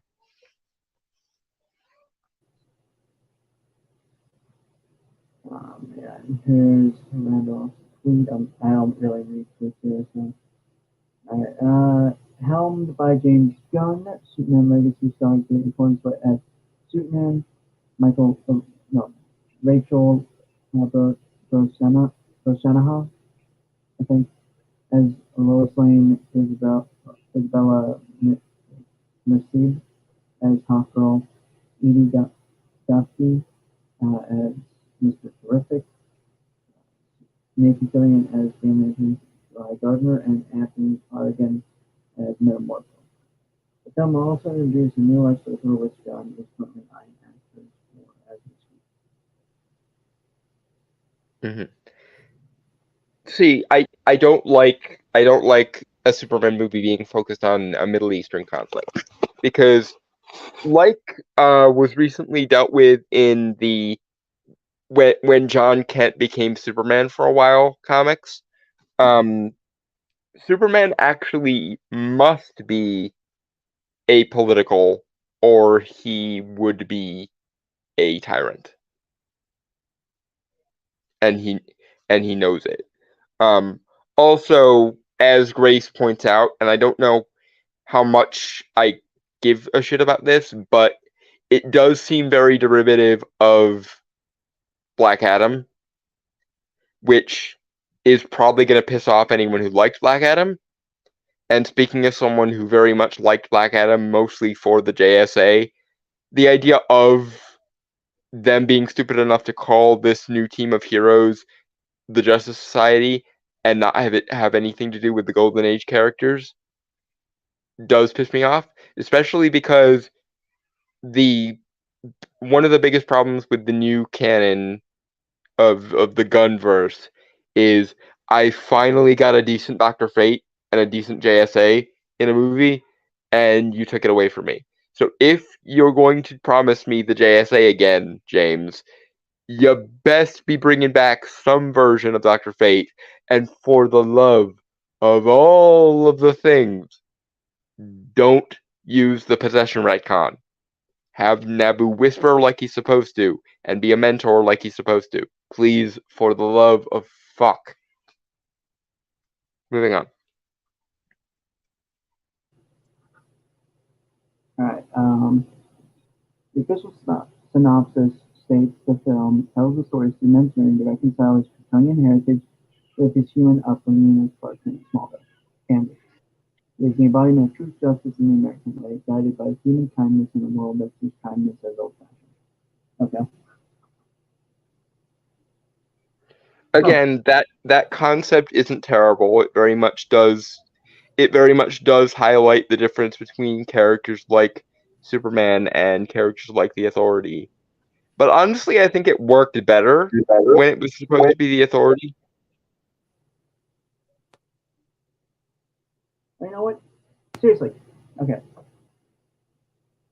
You know what I really would have loved? The Elite. Yeah. Like, I realize we got an animated movie, which is fucking phenomenal, by the way. Superman vs. The Elite. Go check it out. Yeah, no, it's really good. It's an adaptation of the comic What's So Funny About Truth, Justice, and the American Way. Which one issue, which is weird to me because you think it would at least be like a good arc or a miniseries. Yeah, no, it could have easily been an entire storyline, but they somehow managed to cram it all into one issue. But yeah, not for nothing. But speaking of someone who isn't exactly on good terms with Superman all the time, What's So Funny About Truth, Justice, and the American Way might be my favorite Superman story of all time. Which I don't know how much that matters to you, being as, again, I'm not a Superman fan really, but as someone who is loosely familiar with Superman at best, the best Superman story I've ever come across with him is What's So Funny About Truth, Justice, and the American Way. Because it basically it highlights how Superman is a one-man refutation of nihilism. Which is exactly what he should be. So that works. Right. And seriously, like, if you're honestly, that would have been a good first movie. You know, strap obviously the title Superman Legacy. Yeah, like, again, that is still the stupidest title ever for a first in a new franchise. I mean, maybe it seems calculated to deliberately spite the fan base, but you know, when isn't it? I was gonna say was that would be a very interesting. Like, you have an established elite. Like, if you want to do it like the world has superheroes and stuff, that's fine. But have an established elite with a new and upcoming, like the elite represent a status quo currently within the world of like that kind of cynicism and nihilism. Basically, kind of the boys. Basically. But it works. Yeah. Because again, the whole point is that Superman is right and that the cynical, like, boys or elite-esque mentality is wrong.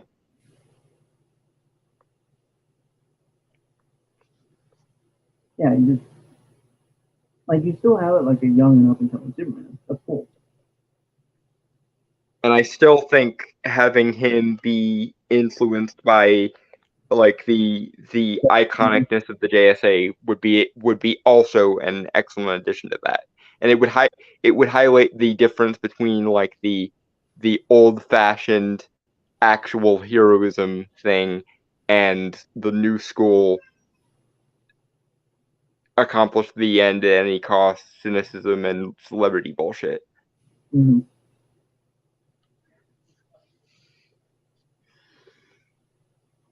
Anyway, moving on to the thing Dalton wanted to cover this week. Yes. Wonka official trailer. I have to say, I actually think this looks good. It's been a long time since I thought anything looked good, but I think this looks good. And it makes me not hate Timothy Chalamet quite so much for ass raping Paul Atreides.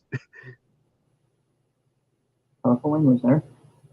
Yeah, I will certainly say. Well, we'll get into it, but I'll say I've never, even when he was playing Paul Atreides, I did think he was. I think he's a good actor. Mm-hmm. You know, so I just want to point that out. Anyway, shall we? Mm-hmm. I feel like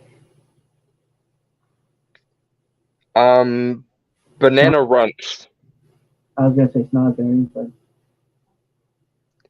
Actually, you know what? I like yours better. So Snozzberries. I also want to point out I'm more of a Charlie and the Chocolate Factory fan than I am of Willy Wonka and the Chocolate Factory. No offense, I just Remind me which one is which again because I get the titles are. Willy Wonka and the Chocolate Factory is the one that has uh I forget his name and I feel terrible about it because he's an amazing actor. Gene Wilder. Yeah. Charlie and the Chocolate Factory is the one that was directed by Tim Burton and had Johnny Depp as Willy Wonka. Yeah, I agree with you. I like the Tim Burton version better, largely because it actually has a lot more in common with the fucking book. Well, it's also the one I grew up with. I even like briefly played the video game tie-in to that thing, or the video Well, game. yeah, I have fond memories of when the Tim Burton version came out too, but I also read the book before watching either of the movies, and actually, funnily enough, right around the time that the like ad campaigns for the Tim Burton version was just starting, um, here read us the original book, and then we watched the Gene Wilder movie when we finished reading the book.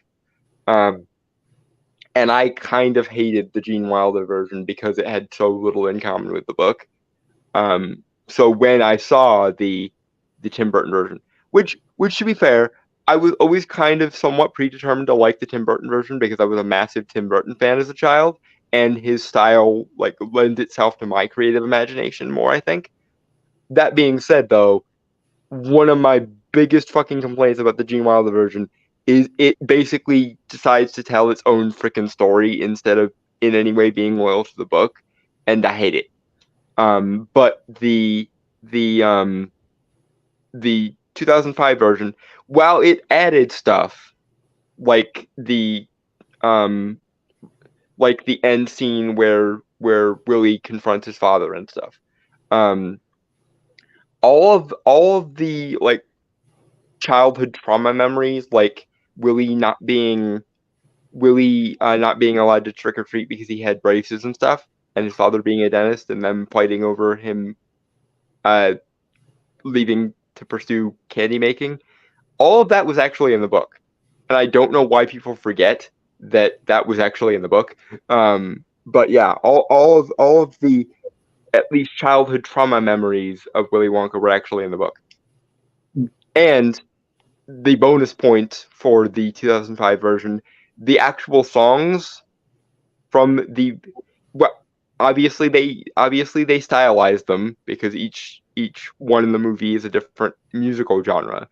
Um, the actual lyrics, the poetry of the songs from the 2005 one are the ones from the book, and I don't know why, for the life of me, they thought the 1970s one thought it was okay to give the Oompa Loompas entirely new songs for no reason whatsoever. Also, the backstory for the Oompa Loompas made it into the 2005 version, and I like that too. But anyway, Snozzberries. Yeah.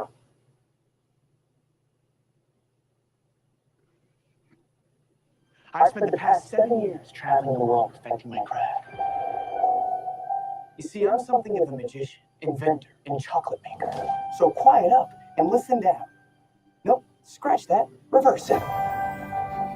Mr. Wonka, I can see you're a man of great ingenuity. What are you doing? I'm making chocolate, of course. Okay, one thing I have to say about the aesthetic of this version of Willy Wonka. I like it because it somehow manages to combine aspects from the two previous iterations while also being its own thing and also resembling the book too.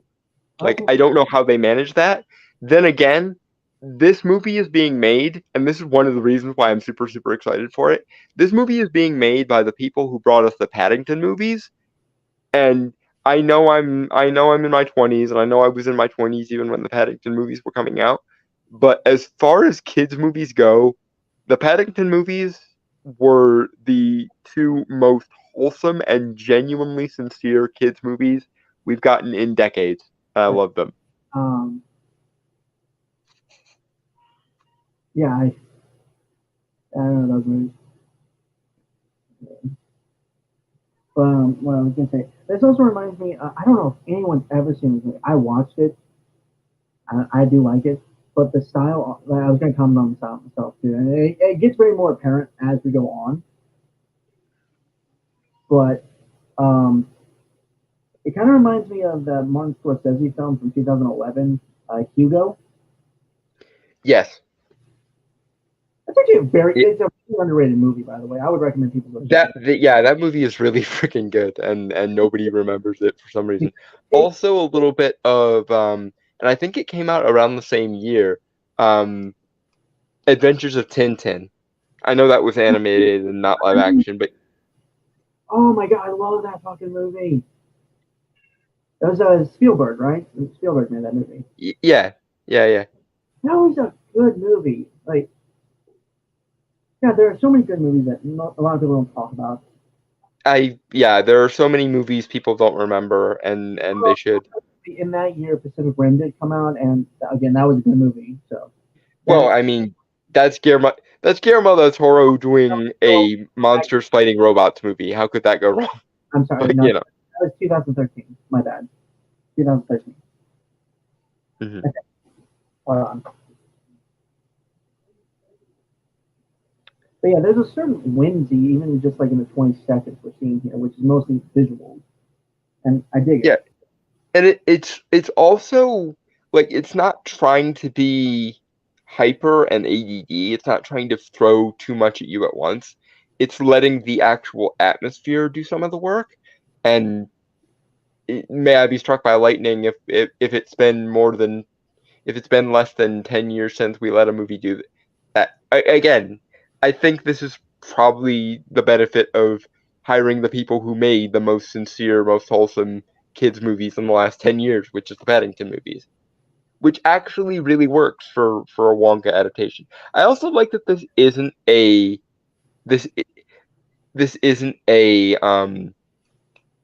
direct adaptation of the book. It's a Wonka prequel that focuses on those backstory elements that were from the book that nobody seems to remember they were from the book, and people think Tim Burton made up. But I like that.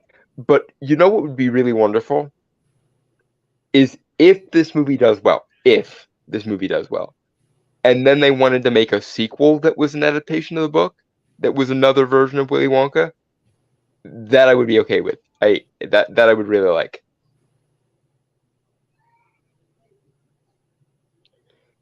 Anywho, Snozzberries. Yeah, this movie's kind of like this rise to fame, right? Mm-hmm. Yeah. Snozzberries. How do you like it? Dark, white, nutty, absolutely insane. Many people have come here to sell chocolate. They've all been crushed by the chocolate cartel. You can't get a shop without selling chocolate, and you can't sell chocolate without a shop. Okay. This is a totally, a detail that only Dalton would notice type thing, but I love the, like, mystical, like, almost alchemical way his chocolate making looks. You did say he was a magician, among his many things. So. Yes, and I know, but I still like the sort of mystical alchemy side of it, because there is a magic to the way Wonka's stuff works. So like seeing him literally like almost alchemically make chocolate from scratch, it just makes me happy. And the aesthetics of it is really, really freaking cool. I also want to point out, like again, kind of bringing up the inspirations we talked about, like visually wise, how colorful it all is. Mm-hmm. Which again, color. My God, it's a fucking miracle we're seeing this. Yeah, it's almost as though it's been 90 years since the advent of color film, and no one knows how to freaking use it. Right, but I just like how almost, well, it is reality. It's a hyper reality. Yeah, like it's. You can make an argument that it's somewhat cartoony, but not in a bad way. Yeah, it's a folk tale almost. This is supposed to be the origin of someone who is mystical and real, but only just kind of thing. Like kind of like Nanny McPhee or Mary Poppins or that kind of figure. And I like how it. Again, there is also like this timelessness. I mean, yeah, everything here looks like it's maybe like 1920s, 1900s ish. But I would say 50s, maybe, if I'm being charitable. Yeah, something like that. Well, I mean, look at the officer's uniform in this shot right here. That looks a little more old timey, like a. Well, he's also in Europe, and in Europe it took a while for them to update their uniforms like that. But yeah, it works.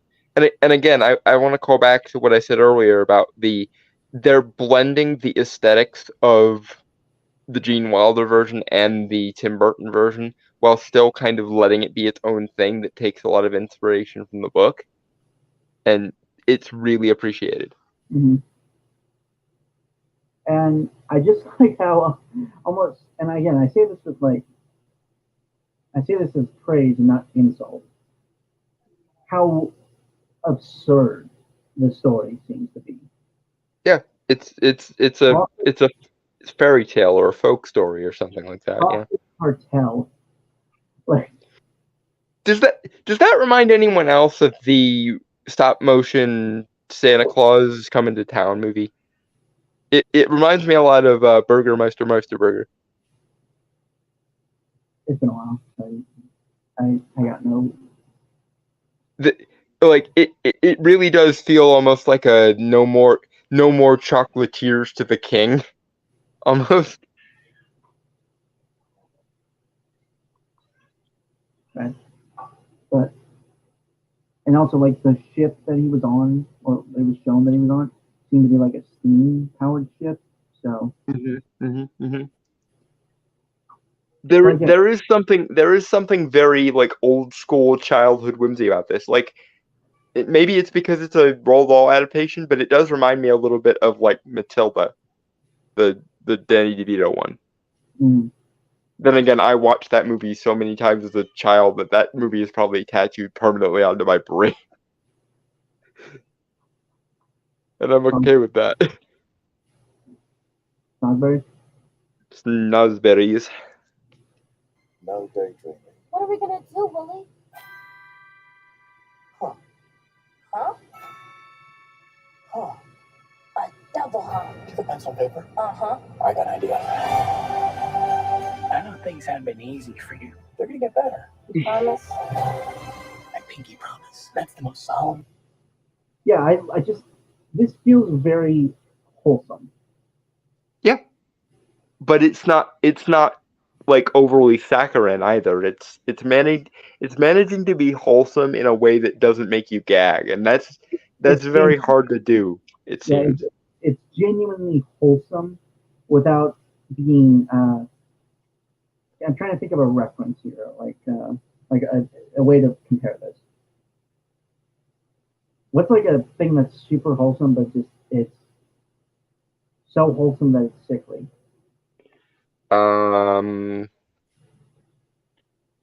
Trying to think of a example. Care Bears? Yeah, something like that, or like the original My Little Pony. Not not Lauren Faust, My Little Pony, but the original like 80s, Okay. like Yeah. like an 80s girl cartoon. That's basically like the original Gem and the Holograms or something like that. Yeah. I like them hologram. But anyway. Um, The movie was terrible. Speaking of things that were terrible adaptations, but never saw it. Saw the trailer. Did not want to see it. But it's I bad. I figured the trailer looked terrible. So, um, yeah, Giant Charles sees the no more chocolate tears for the king thing. Yeah. Um, but yeah, like I agree. Like yeah, it's very it's riding that line of being genuine and also well,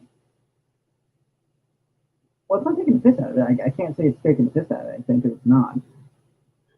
No, this is the difference, and this is why I harp on the point of sincerity so much. If this movie is sincere, if it's being humorous, it's being humorous in a affectionate way, not in a dismissive, detached, cynical way, and Yeah, that's the difference. Actually, So many things. yeah, sorry, I was going to bring that up. The scene where he gets the idea with the light bulb, great, by the way, great, like setting and all that, like how it was all set up. That was amazing. It also works with like the sense of humor of the book. Like I remember the square candies that look round thing.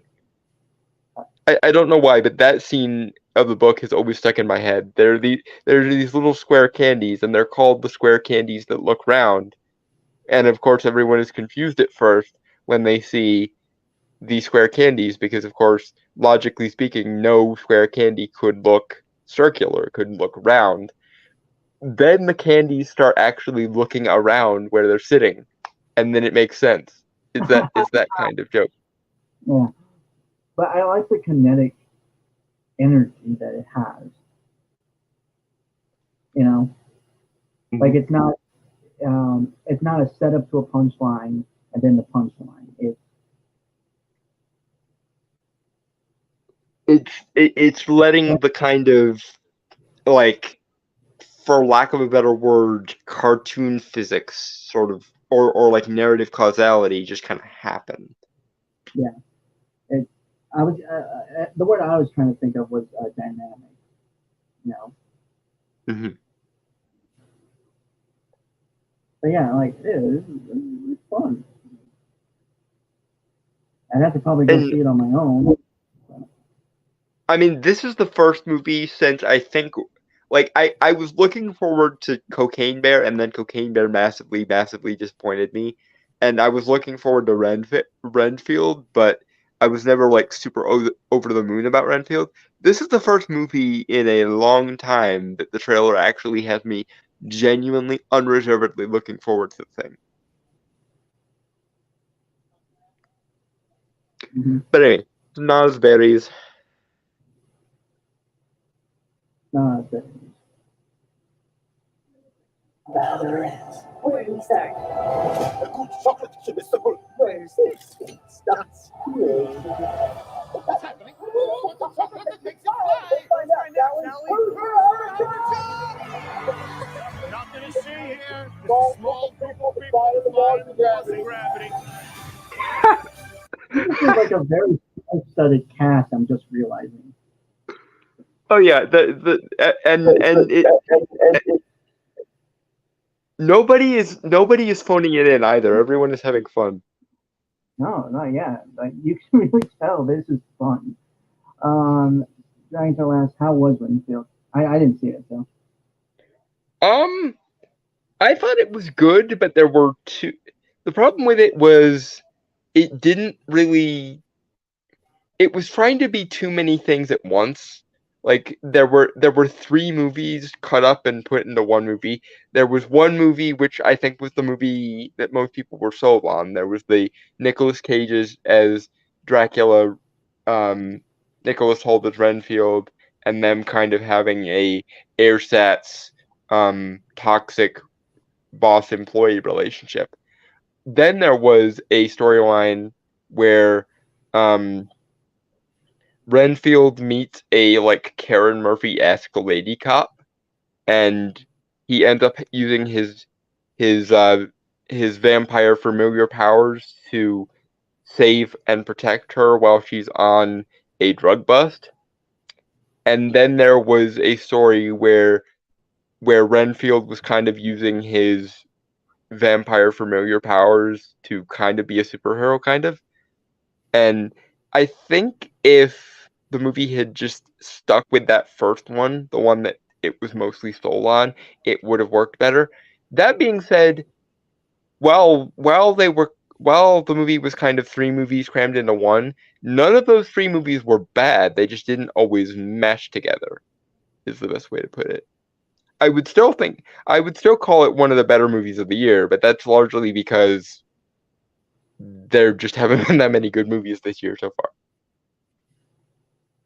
Vampire familiars have powers. Central asked. Yes. By Dracula allowing Renfield to feed on bugs which have previously fed on his blood, i.e. Dracula's blood, he gets sort of soft core vampire powers without some of the drawbacks. So he's stronger, he's faster, he has some level of like levitation-ish. Yeah. Like I said, they were kind of trying to cram in the movie that they sold us on, a cop bust movie and a airstat superhero movie kind of thing all at once. And none of them were bad ideas. It seemed like there were three separate movies that somebody wanted to make. And they just crammed all three of them together. Snozberries? Snozberries. Ladies and gentlemen of the Gallery Gourmet, my name is Willy Wonka. He's good. Too good.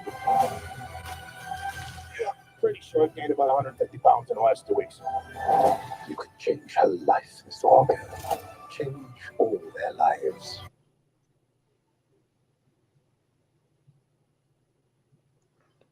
I got nothing. I'm just looking forward to seeing this.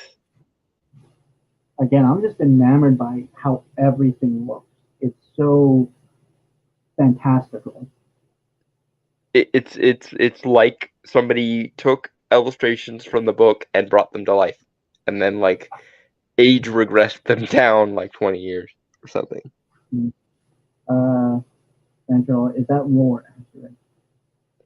Vampire familiars, how many powers?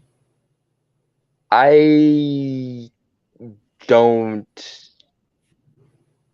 Not exactly.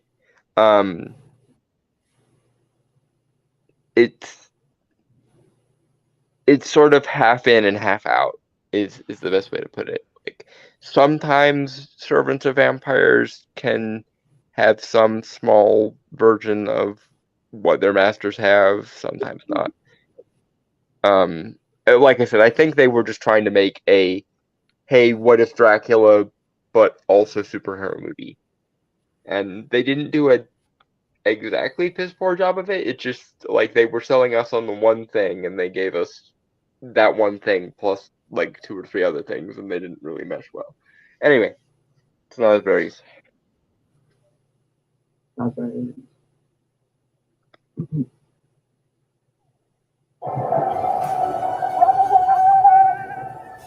Every good thing in this world started with a dream. So you hold on to yours. Here we go, Mark my words. This is gonna be the greatest chocolate shop.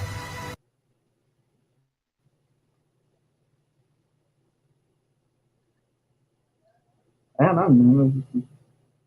Yeah, this is making me happy, and it's been a long time since the movie actually legitimately and unreservedly made me happy.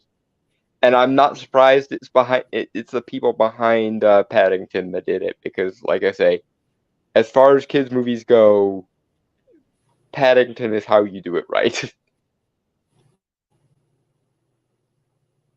Mhm. And like I said, I almost forgive Timothy Chalamet for Paul Atreides for this. I'm not there yet, but another 2 or so hours of this, and I might just do it. Granted, I'm gonna have to re-hate him again, all over again, because Dune Chapter 2 is coming out. But at the very least, this will probably take me back to neutral on the Timothy Chalamet question. I was just about ready to administer the Timothy Chalamet final solution after 2021's Dune, but this might bring me back to Chalamet neutral.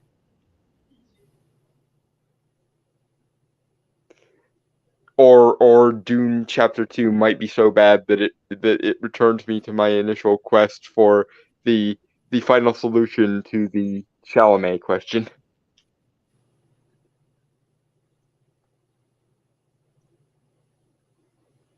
But we shall see.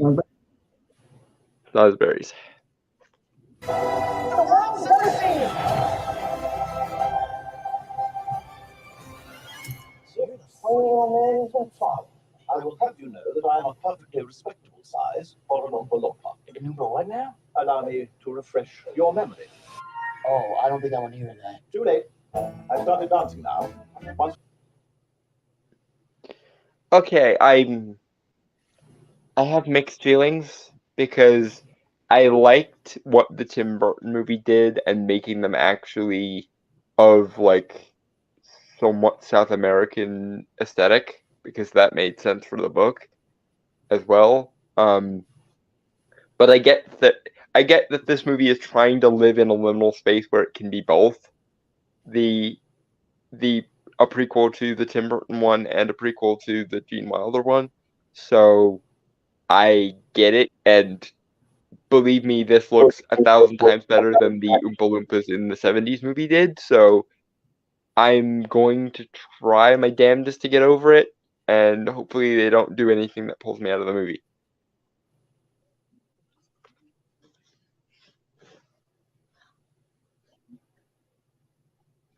And 7 seconds left, so Sounds very. not bad. we started, we can't stop. Number 15.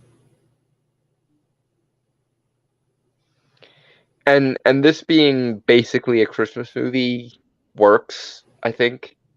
It's really going to tap into that wholesomeness vibe of people that people have. Granted, you probably could get away with doing it a little bit earlier because of the candy thing, but I mean that could have been a nice tie-in for Halloween. But I get it because they're really leaning into the purer than driven snow wholesome. Like again, the first thing that popped into my head when I heard the Chocolate Cartel was a reference to the Santa Claus is Coming to Town Rankin Bass stop motion movie. So like I get it. And this will be, and it wouldn't surprise me if this becomes a unofficial Christmas classic, actually. And I don't know of anything else coming out around Christmas time, but it would surprise me if this wasn't the most successful movie around that time. Mm-hmm. And now on to the thing that I probably will have no point of reference for. Yeah. Although I'm sure me and Vanto will have a blast with this. I will sit here and be an old confused man while you guys have fun. That's the trailer for the final season of Red vs. Blue called Restoration.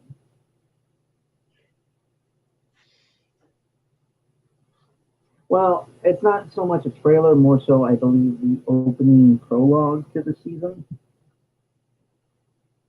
Mm-hmm. So this kind of give you somewhat of a background on, and for anyone who hasn't seen Red vs. Blue. Well, one Red vs. Blue is the longest running web series ever. Good for them. I have never seen anything they did. To be fair, it's not exactly your thing. It's sci-fi comedy thing. Hmm. And it has really grown. I would say up to season 13, it was pretty good. It's basically about these guys in that were just in the middle of a box canyon, doing basically fucking nothing but annoying the shit out of each other. You know, red and blue, their teams. Hmm. And as the story went on, it got a lot more complicated. A lot more shit was going on. Got action and stuff. Very interesting world. Although it is supposed to be like an alternate universe of Halo, because that's what they used in base for the characters. I see. Yeah. But it's not tied directly to anything Halo related, so. Right. It's just trying to in the same way that Halo and 40K are very similar kind of thing. Well, they used Halo, like,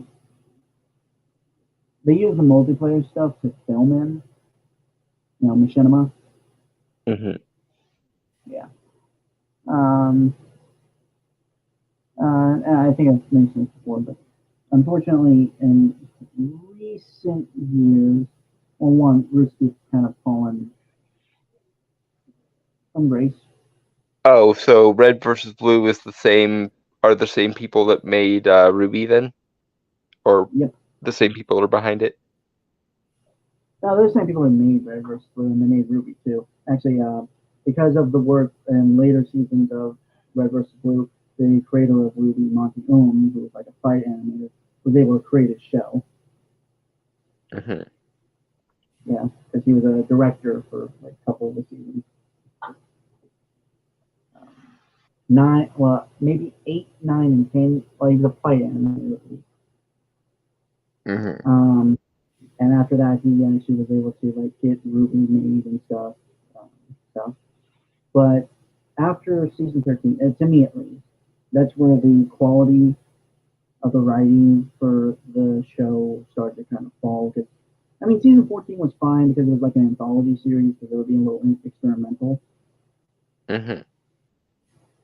But after that came the trilogy of seasons called the Shizno Paradox, which involved time travel, gods that turned out to be AI, and just a lot of other stuff. It went really pseudo, like cosmic and crazy, without any real establishment of that stuff prior. It's just like a real left, hard left turn. And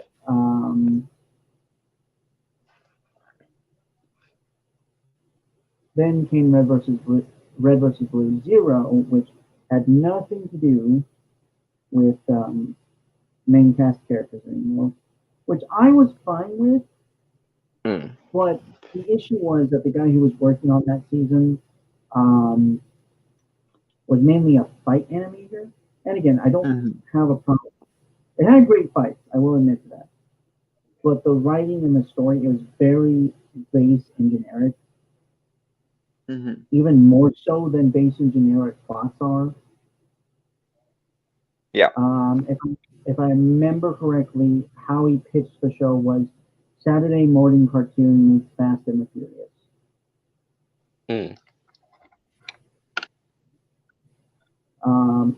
Again, the major issue was like the lack of characterization and very short season too. Only like 10 episodes, I think.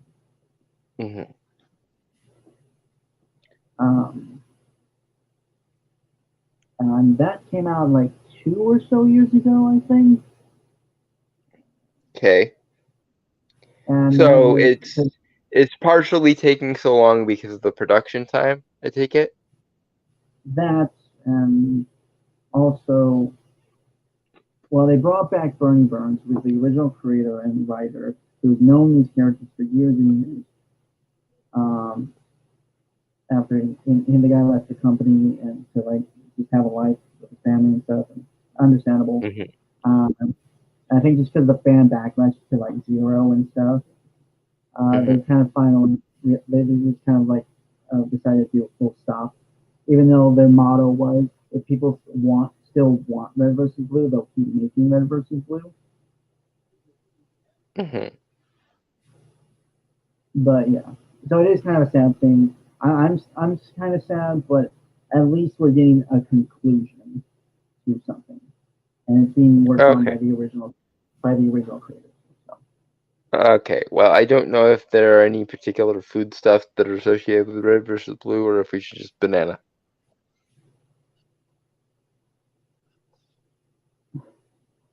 Well, it's not food, but to Red versus Blue fans, it would seem appropriate.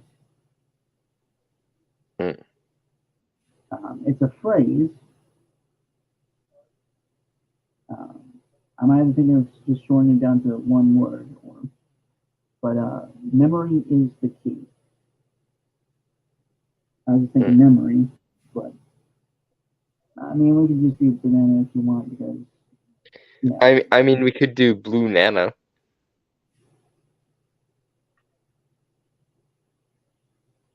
Or Red versus Blue Nana.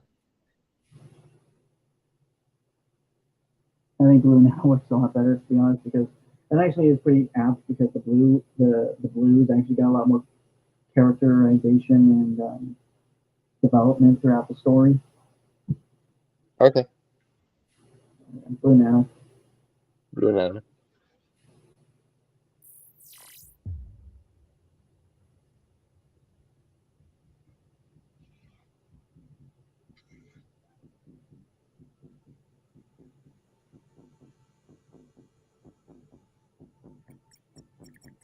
Okay, let's move that, back it up, and then run it again with. Why is that so low? Sorry.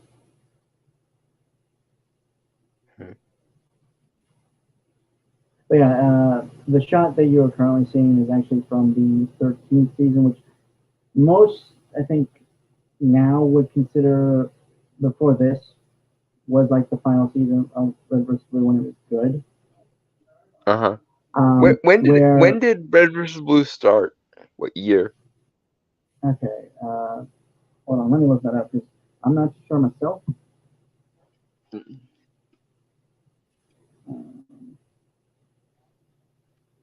think it was okay. Well, Halo came out in the mid 2000s, I think. So it had been some time after that.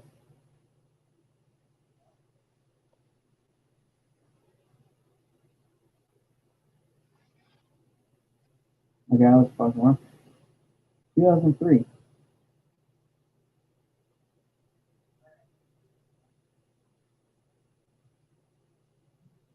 Huh. So they really have been going for a while. Because that's like that's like 2 years prior to YouTube even existing. Yeah, they used other websites, and they actually did get they were a little late to getting on YouTube. So. When did they first make the jump to YouTube? I'm sure there's a documentary out there that mentions it, but maybe like a year or two after. Okay. Oh, well, yeah, I'm not too sure. I don't know. Sorry. Because like my definition of like old school internet is like that guy with the glasses.com and that set of people and so on. Or like the final season. So yeah, just kind of get context for you, Dalton. The scene that you're actually seeing right here is the final shot of Red vs. Blue season 13, where, and spoilers for anyone who cares, where Epsilon, who is the fragment of an AI called Alpha, It was supposed to be like the memories of Alpha. I'm gonna be honest, man. The show is really deep in like lore and stuff. So like it's a whole thing. And just to kind of run about, it was a failing old AI fragment that was put into like this really powerful suit. But because of how old he was, he couldn't run it properly. Not properly, but he couldn't run it by himself, so he had to effectively destroy himself, deconstruct himself, to leave behind fragments that could operate it properly. Effectively using a self-sacrifice. And the show ends from his perspective with them standing there with the idea that we don't, with the whole, there's actually, hold on, I have the whole speech he gives written down. Because yes, I do. Shut up. Yeah. Okay. But basically, I'm not going to read the whole thing because we'll be here for a while. But basically, he does it because, well, paraphrasing a line, so many stories of like the hero that gives their life so the good guys can win, but they never see that ending because they have to have faith. And yeah, that's basically how it goes. Like you just have to have faith that they make it out. Okay. They kind of fucked that up because they bring the characters back. Like of course. season future. But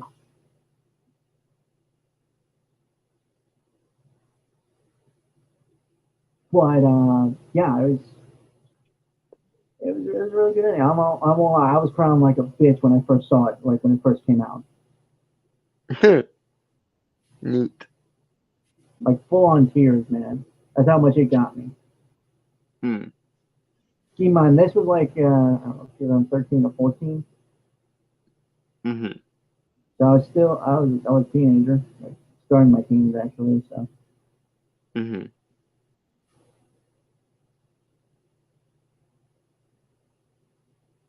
So yeah, this show's kind of been part of my life for a very long time. I mean, for context, I got into Red vs. Blue when season 8 came out, and then I kind of binged the rest of the season forward. I just kept watching it. And yeah, I kind of consider it part of my childhood, like with Ruby, because I saw that when it came out too. So. And I feel so old because most of this is completely a non-thing to me. To be fair, again, I don't think it's really like your thing.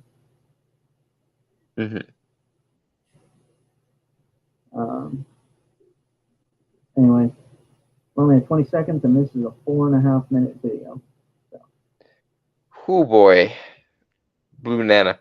I'm sorry. Blue Nana.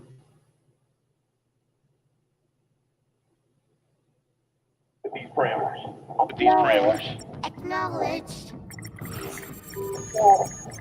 Nerd, come on. Put that away. Put that away. Sorry.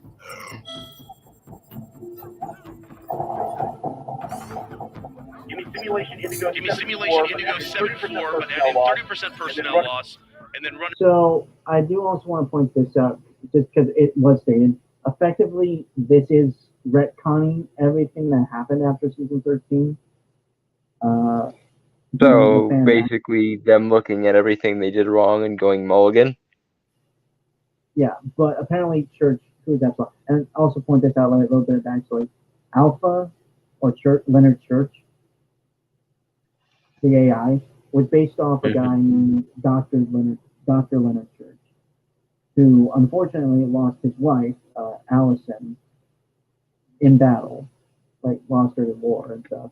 And in the grief, the AI of the grief created a memory a fragment of Mhm. her, and that inspired the director Leonard Church, who was, God, there's so much. Isn't this one of the influences you're drawing from for Obsidian Ace in Lionhearted? Yes and no. Okay, because Yeah. I could have sworn you told me about this before, and I could have sworn it was when we were making Obsidian Ace a thing. I just found that versus Blue and started binging it. Don't remember exactly when, but I think high school or early college. They tried to go.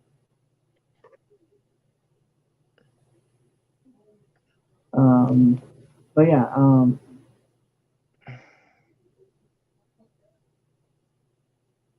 Yeah, I didn't actually get into that guy with the glasses until my early days of college. My roommate in college showed me Nostalgia Critic, and the rest is history. Which means I was quite late to the party on that one as well. Considering, I think when I got into the Nostalgia Critic, it was after To Boldly Flee, technically. So yeah. if I remember correctly, the retcon of it is, since Church and AI can run through multiple scenarios to get the best possible outcome, all the seasons we've seen so far are basically are possible scenarios of what best way to push his friends to living on without him. Mm-hmm. Because there's actually like this whole running joke is that Church, any iteration of Church dies, but another version takes his place. Mm-hmm. At first they thought it was a ghost because, I'll be honest, the early seasons didn't have like a structured plot yet, like a through line of things. I see. You know, it was just like how basic internet show would work, you know, comical situation and stuff. Like I say, we're talking about the proto-internet. Yeah. So, but Epsilon is effectively the last version of Church still alive. Mm-hmm. All the other AI fragments were destroyed long ago with Alpha. Leonard Church, the director, died through assisted suicide, but you know.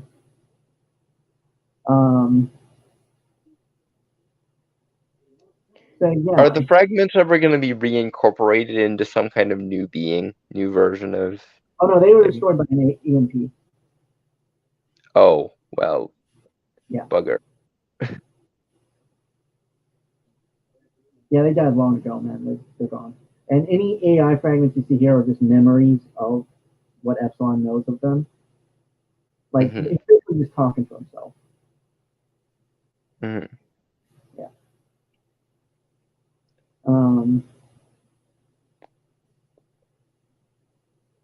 Lunana? Yeah, I don't have anything else to say just yet. So.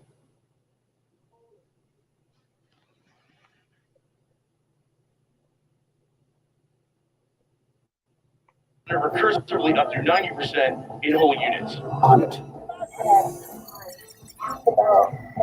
Don't worry. Guys, why is this one playing? Who keeps running this?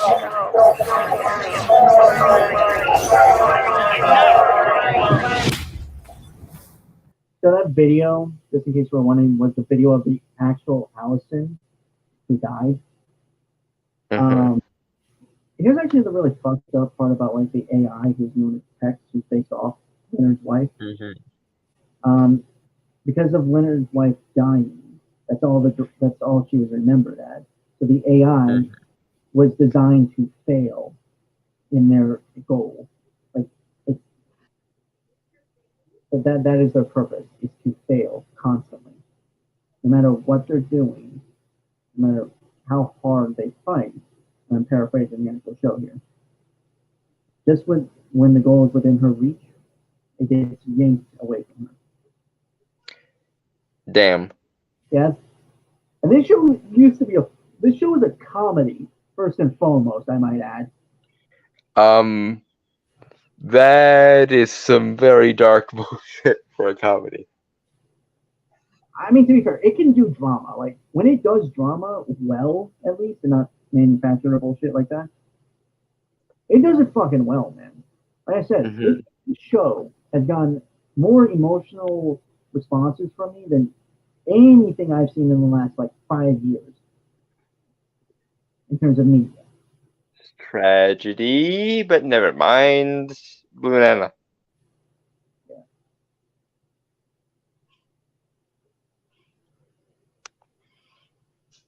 You know. Pretty sure you're doing that, boss. You? When did you get a new voice? Oh, when you gave me one, I suppose. Maybe in one of your simulations. Yeah, well, I don't like it. It doesn't sound right. Oh, I agree. What? Okay, so I do want to point out, so the one who's talking right now at church is Sigma, who was supposed to be the Alpha's creativity, and Sigma wanted to unite all the other AI fragments so they become whole again, Mm-hmm. with the purpose of becoming human. And that's what they call perfection. And he manipulated and tortured a soldier's mind to become something called the meta, a weapon so they could get all the AIs together. Okay. And the reason they bring up the voice thing here is because originally he was voiced by Elijah Wood. Yeah, the Elijah Wood from like not the Lord of the Rings, like the actor. Really? Yeah, Damn. I don't think they could have. I don't think they could get him back. So obviously they're just using a different voice actor. And since it's an AI, AIs can use different voices and stuff.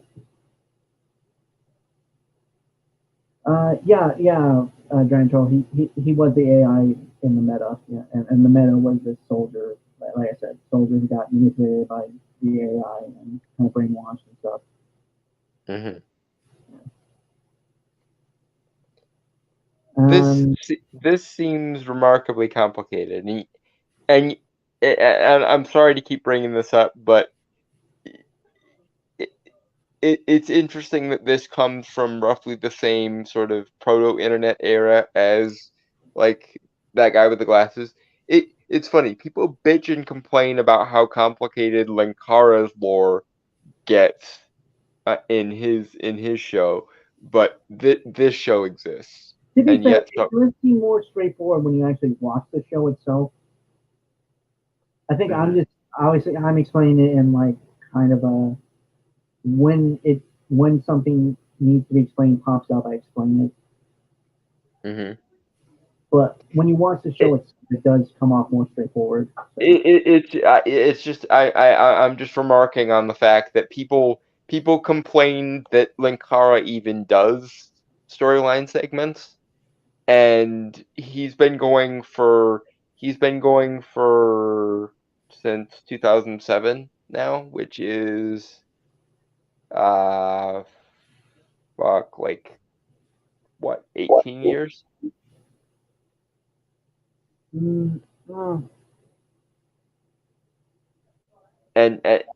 yet nobody seems to bat an eye over the fact that Red versus Blue has gone on just as long and seems to be, if not just as complicated, more so.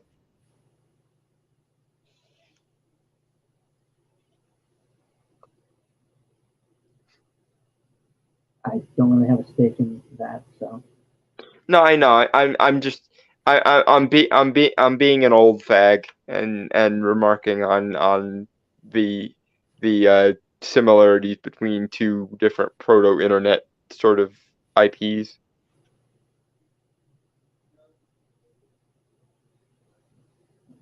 Anyway, I'm doing what Short Fat of Taku does sometimes, and being an old fag. Ellie? Yeah. Blue Banana. Here we are. You ever wonder about that? Why we're here? God, leave me alone. Oh, I know why I'm here. I have a goal, a purpose. to restore what once was great and make it great again. Okay, I'm trying not to hear that as a possible Trump reference. No, I'm re- I legitimately think it is just it's the writers themselves that legitimately just don't, like Reverse Blue, obviously.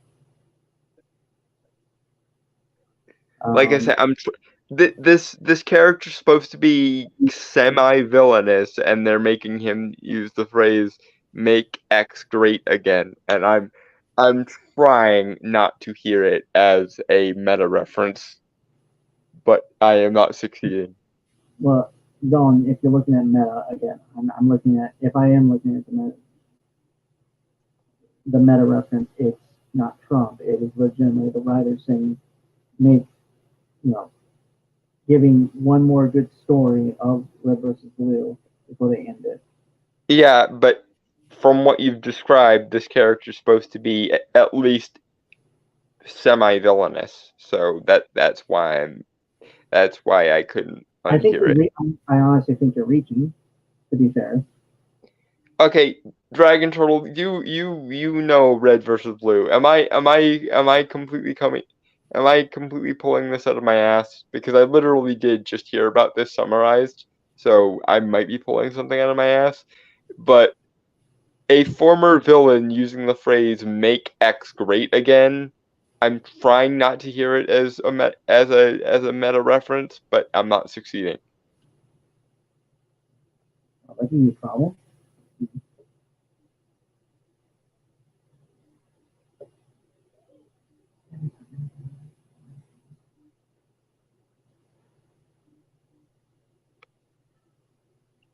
And to be fair, the reference he's making in story-wise, the reference of making something great again, making it whole, is literally them trying to be human. So. Yeah, I know, but it's a former villain doing basically a villain monologue and ending it with the phrase "make X great again." Sigma. Maybe I'm sucking the fun out of this, or maybe I've just been whacked with the meta commentary stick too many times. Someone please tell me if I'm going insane. Because I might be going insane, but it's very hard it's very hard to unhear that now. Then he was asking about Sigma,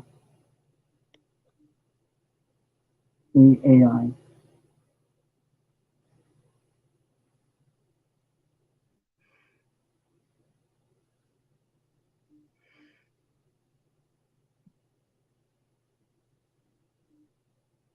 Okay, thank you. I'm a bit iffy on the phrasing, but that does fit Sigma's shtick. I think he's suspicious. Right, I'm not saying they couldn't have done it well. I'm just saying it's a bit suspicious to use for a former and possibly still semi-villainous character to use the phrase "make X great again." Again, maybe I've just been whacked with the meta commentary stick too many times. It is entirely possible. It's also entirely possible that I might be misunderstanding the summary that I was just given. So don't mind me. I'm too old and too out of touch for this particular IP. I'm not saying anything. You say something really fucked up right now, but Go ahead and say it. I deserve it. you're not wrong. Yeah, I know. You young you zoomers and your zoomers and your zoomer things. You left me behind somewhere along the line there.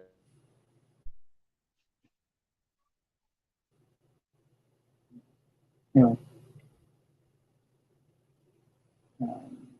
Who now? Blue Nana.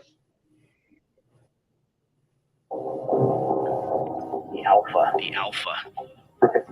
Oh, what about you? What's all this?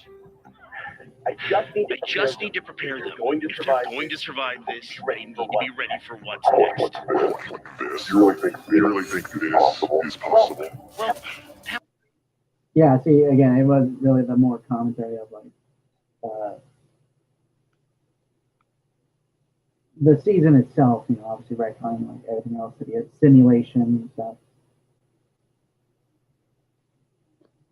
Right. I'm just they put that phrase in the mouth of someone who, unless I'm misunderstanding, is supposed to be a villain. So You're not wrong. Okay, you're not wrong about him being a villain, but I think you're wrong in the assumption.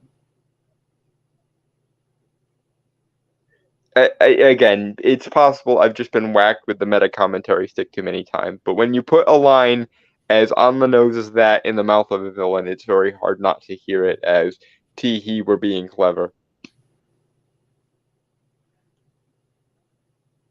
I think you got PTSD, man.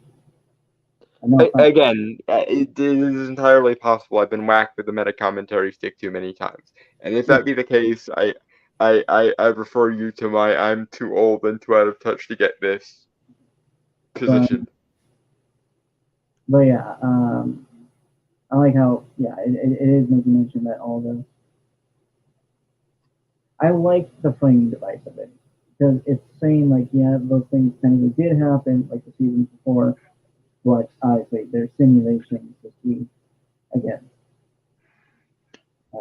So people like them; they're still there. Just again, like in terms of context, they're simulations. Mm-hmm. So yeah, I'm cool with it. Honestly, being retconned because again, I didn't like them just because of how they got too weird too fast. So they're retconning the stupid shit away. Yep. Good for them. Although I doubt they'd admit it is stupid. Right, but it doesn't matter if they admit that they were wrong as long as they act on the fact that they. It doesn't matter if they publicly admit that they're wrong as long as they act on the knowledge that they were wrong. So, yeah. I will say I do like. I'll be honest. As much as Elijah Wood gave a very creepy portrayal of Sigma for the limited screen time he had, just like maybe a couple scenes, nothing too big. Just keep in mind again, independent studio, big name actor. I kind of like Sigma's. It's also possible that it's taken its token wokeism to make the quota / demand, but otherwise throwaway stuff. Otherwise suspicious, but not pulling the trigger yet. Yeah, I'm kind of with Barry on that. Yeah, again, it's possible that I must have misunderstood the summary, or I'm just too old to get this shit, or I would have to go through and watch the entire show to understand why this isn't as red flaggy as it appears. But even so, I would say that I'm probably not the only one to make that connection, so they probably could have phrased it better if they weren't intending that. Back to what I was saying, I kind of like the voice actor for Sigma now because it has a lot more. I think it has a lot more personality because with Elijah Wood, it was more of that very cold, almost robotic nature, which again made sense, obviously. Because literal AI, yeah.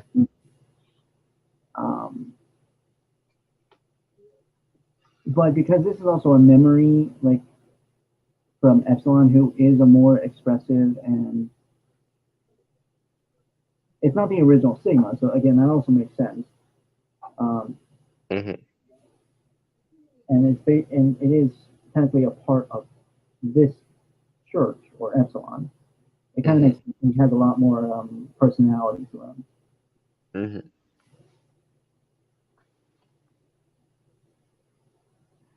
Blue Nana? Yeah.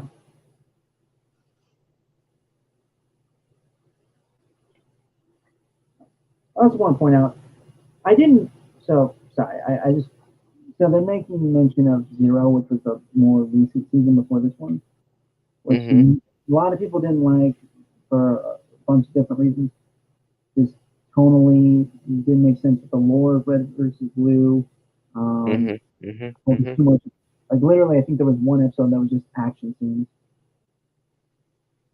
Yep. Which would be fine, Fuck up that girl. He asked the question, is he on that Sigma grind set? Dragon Turtle, thank you for not making me feel so completely out of the loop. Because I knew someone was gonna make that joke, like obviously, because I kept saying Sigma, and I keep thinking, someone's gonna make a joke. Someone's gonna make a joke. Thank you, Jack. the Sigma male energy is inevitable. But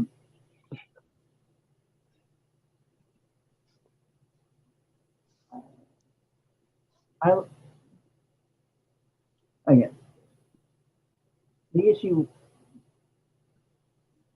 I'm kind of addressing because I'm actually rewriting the season of Red versus Blue Zero, and I actually kind of made a video. It's like my last video on my other channel, Brain for All Pop Culture. Someday you need to get back to that. Actually posting your rewrite ideas on your actual channel. Yeah, I gotta get a new phone and like just download all the apps I use for. I also probably at some point need to get back to using my actual channel as well, but I guess I'll race you to the bottom. Yeah, I need a new phone to do that. I'm waiting until I get one. I still have all my apps and stuff. I'll get a momentary inspiration to do a video, and then by the time I actually sit down to start to do a video, I will have either forgotten what I was going to say, or the idea itself will have just been plucked from my brain. Right. Yeah, I don't. Or it'll take me so long to actually make the video that I wind up in this state of like, well, there's no point in posting it now, but it was the idea isn't fresh in my mind anymore, and now it's miserable. Yeah. But I'm actually rewriting Red vs. Blue Zero. I actually kind of renamed it to Red vs. Blue Phantoms.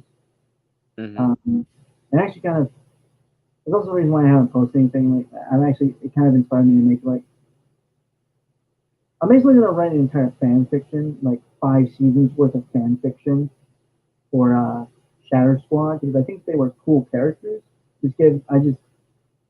Again, in fairness, part of the reason you're not focusing so much on fan fiction anymore is because you're making your own stuff. Yeah. With a little bit of help from someone. But I'm Tim. Careful not to break your shoulder by patting yourself on the back too much. Oh no, I break my shoulder long before I would even be able to pat myself on the back there. But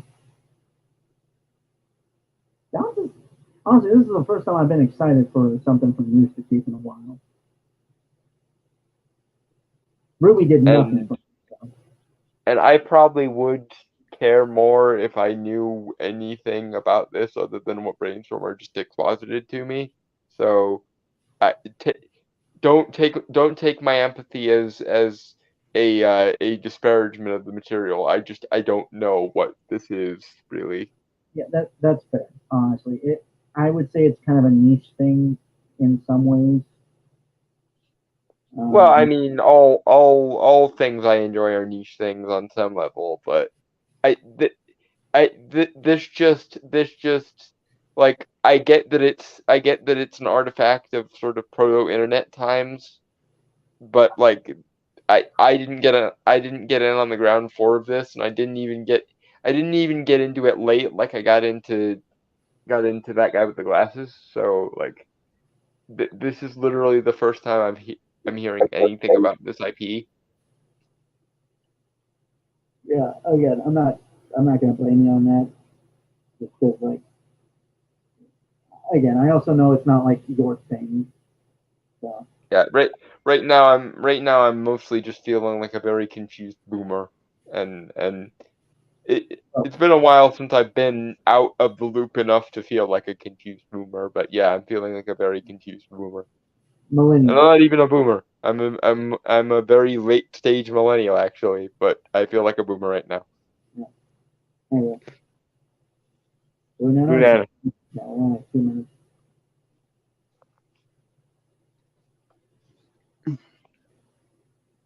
That one's just cool. You know what? Maybe try not being an asshole for once. If I can just run enough simulations, I can... You've already run millions. If I just run enough, I can get them ready. So you can't think of everything. You can't make it perfect. I can get better. Someone once told me.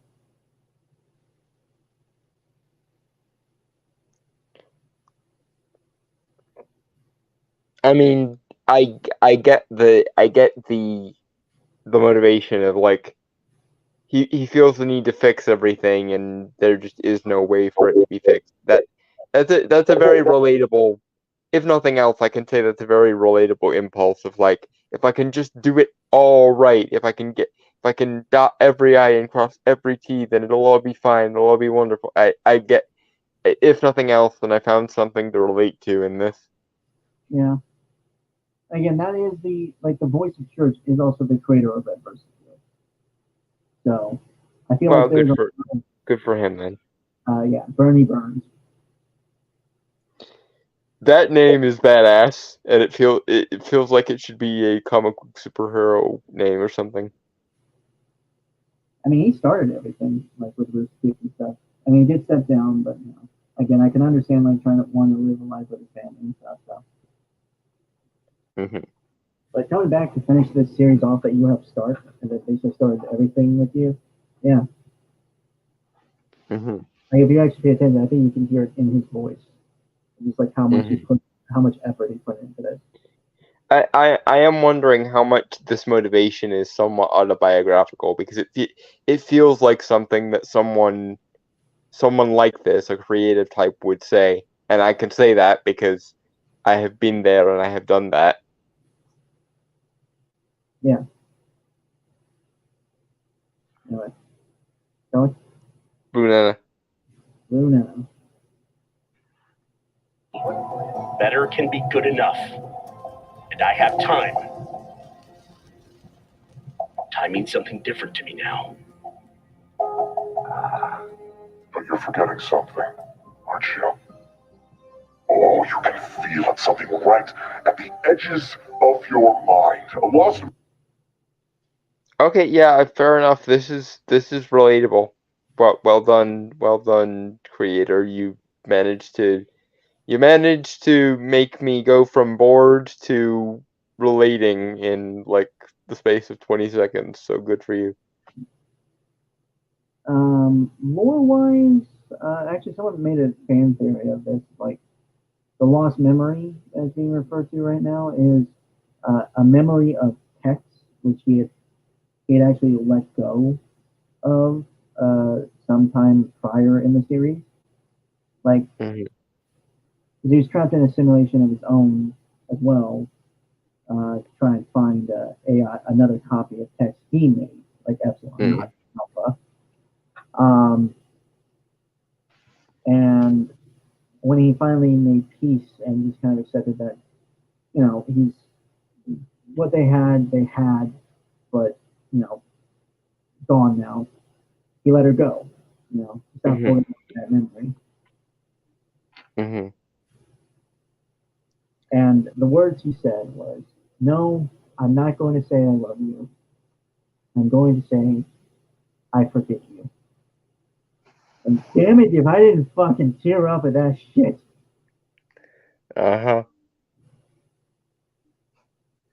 You big softy. Fuck off.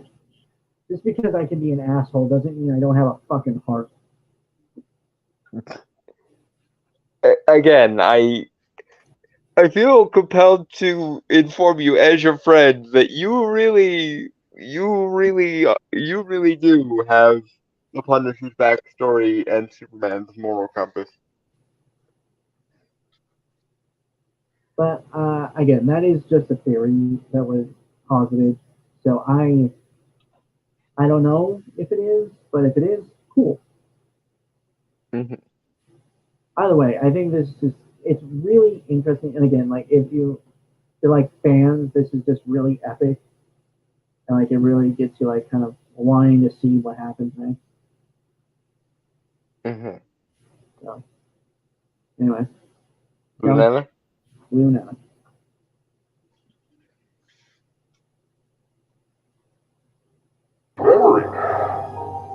like you always say. Memory is the key. Oh, you've run so many of these simulations. What have you learned? That I have to do what I'm about to do. But if I do it, we always end up in the same place. Yeah, this, like, I'm sorry, like, you can hear the emotion in Bernie's voice here. Mm-hmm. Just, like, I want to say a finality to it, but I don't know, almost melancholic of how, like, it does have to end. Mm-hmm. And again, like, yeah, I'm sad that it is ending, but better end on a high note than to wither and die. Yeah, so many things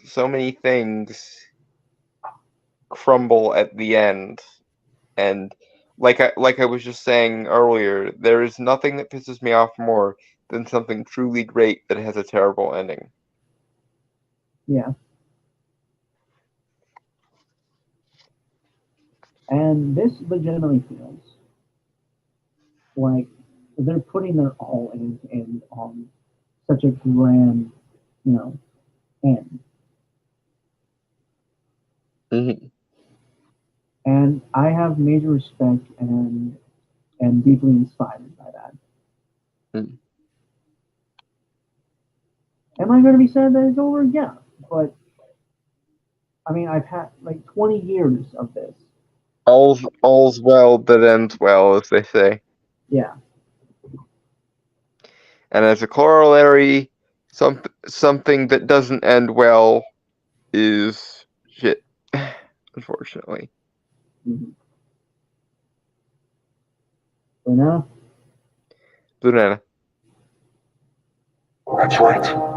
And that's where I'll be. That is where we will be. At the end. It can work. I know it can work. Faith. I just have to have faith. Relatability intensifying. I almost get like the leap of faith line from Peter B. Parker from Spider-Verse.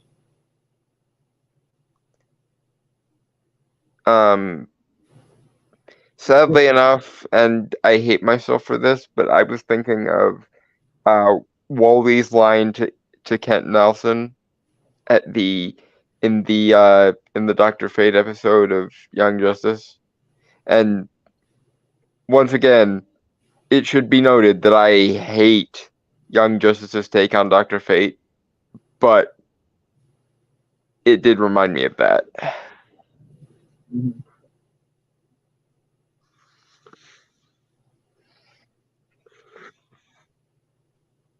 But yeah, I just find it interesting that honestly, this show has done AIs shine them on a more positive light than a lot of other like media has in terms of like them gaining sentience and stuff.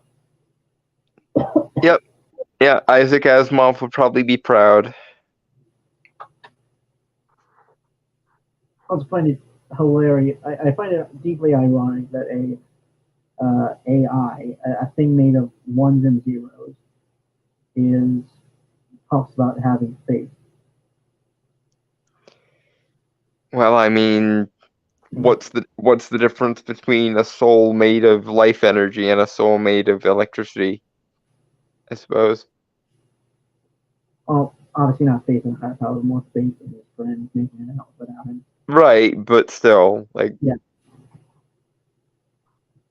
The question of the AI soul, which we totally pilfered for Obsidian Ace. I mean, to be fair, anytime anyone makes a story about AI, that's always a plot line people do. I mean, true, but I think I think we did it better than the average, and I know I would say that because personal bias and everything. But given the magical nature of the Lionhearted universe, it's an actual in-universe question, not just a metaphorical woo-woo bullshit thing. I don't know. Anyway, shall we? Blue Nana. Blue Nana. It'll work. But I guess I'll never know. Ain't that a bitch? Let's run one more.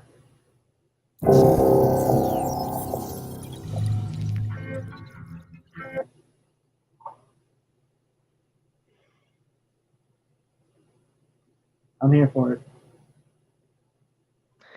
I am not interested enough to want to sit through 13 seasons, but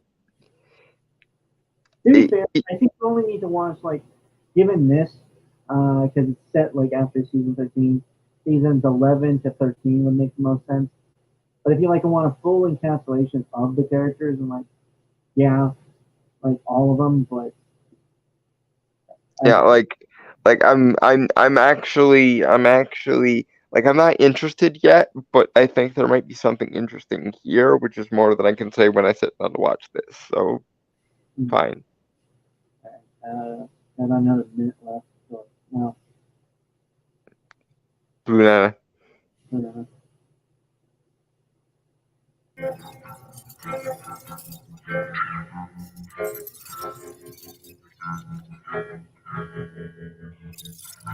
Oh, is it just the credits? Yeah.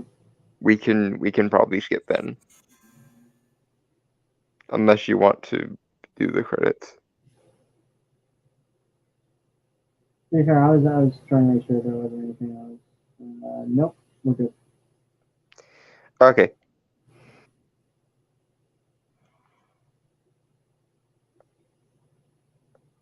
But yeah, like,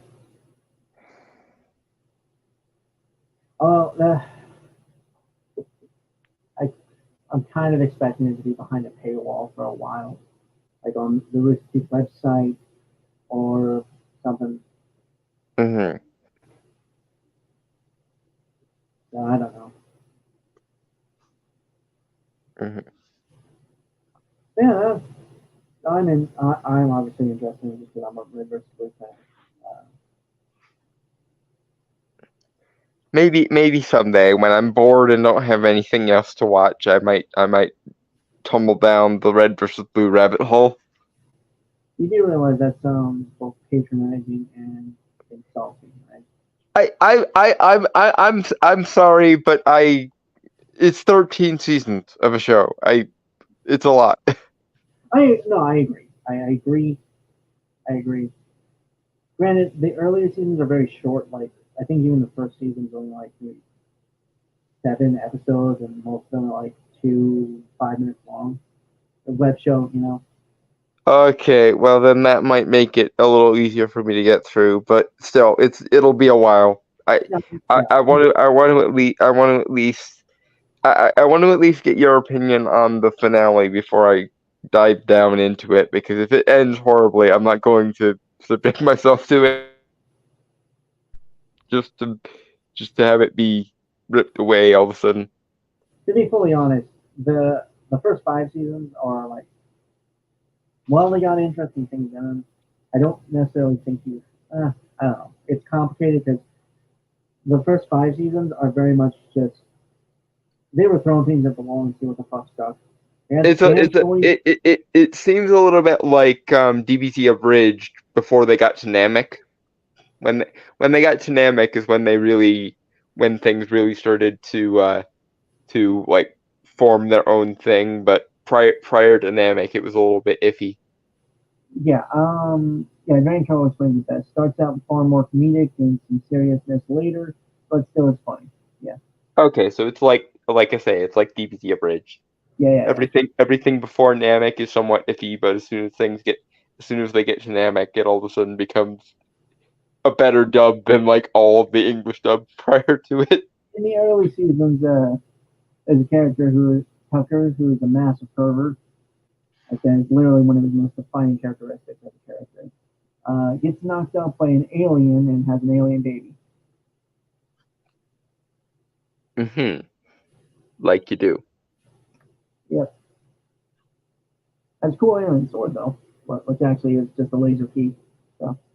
Mm-hmm. It's a whole complicated. I'm gonna be honest, man. The lore is actually very complicated. Like I said, it's been going for about as long as the Channel Awesome lore went. So yeah, I can see why it would be complicated. Yeah. That's part of the reason I at the moment I just don't have the bandwidth to spare, and I'd rather wait until I have the bandwidth to spare before I can because you know me, when I get into the lore of something, I deep dive into it, and I just don't know if I have a deep dive in me at the moment. There are, yeah, I would recommend videos just in case you don't want to sit through the whole series. Mm-hmm. That would explain more stuff. Right. There's a whole abridged timeline thing video out there. Okay, well that's neat and all, but we probably should end the show soon so I can go eat. Yeah. And I also have to go to the bathroom. Yeah. So with that, folks, I want to say goodbye, adios, aloha, avida, sayonara, peace, cheers, and Until I can do a deep dive into this, fuck off.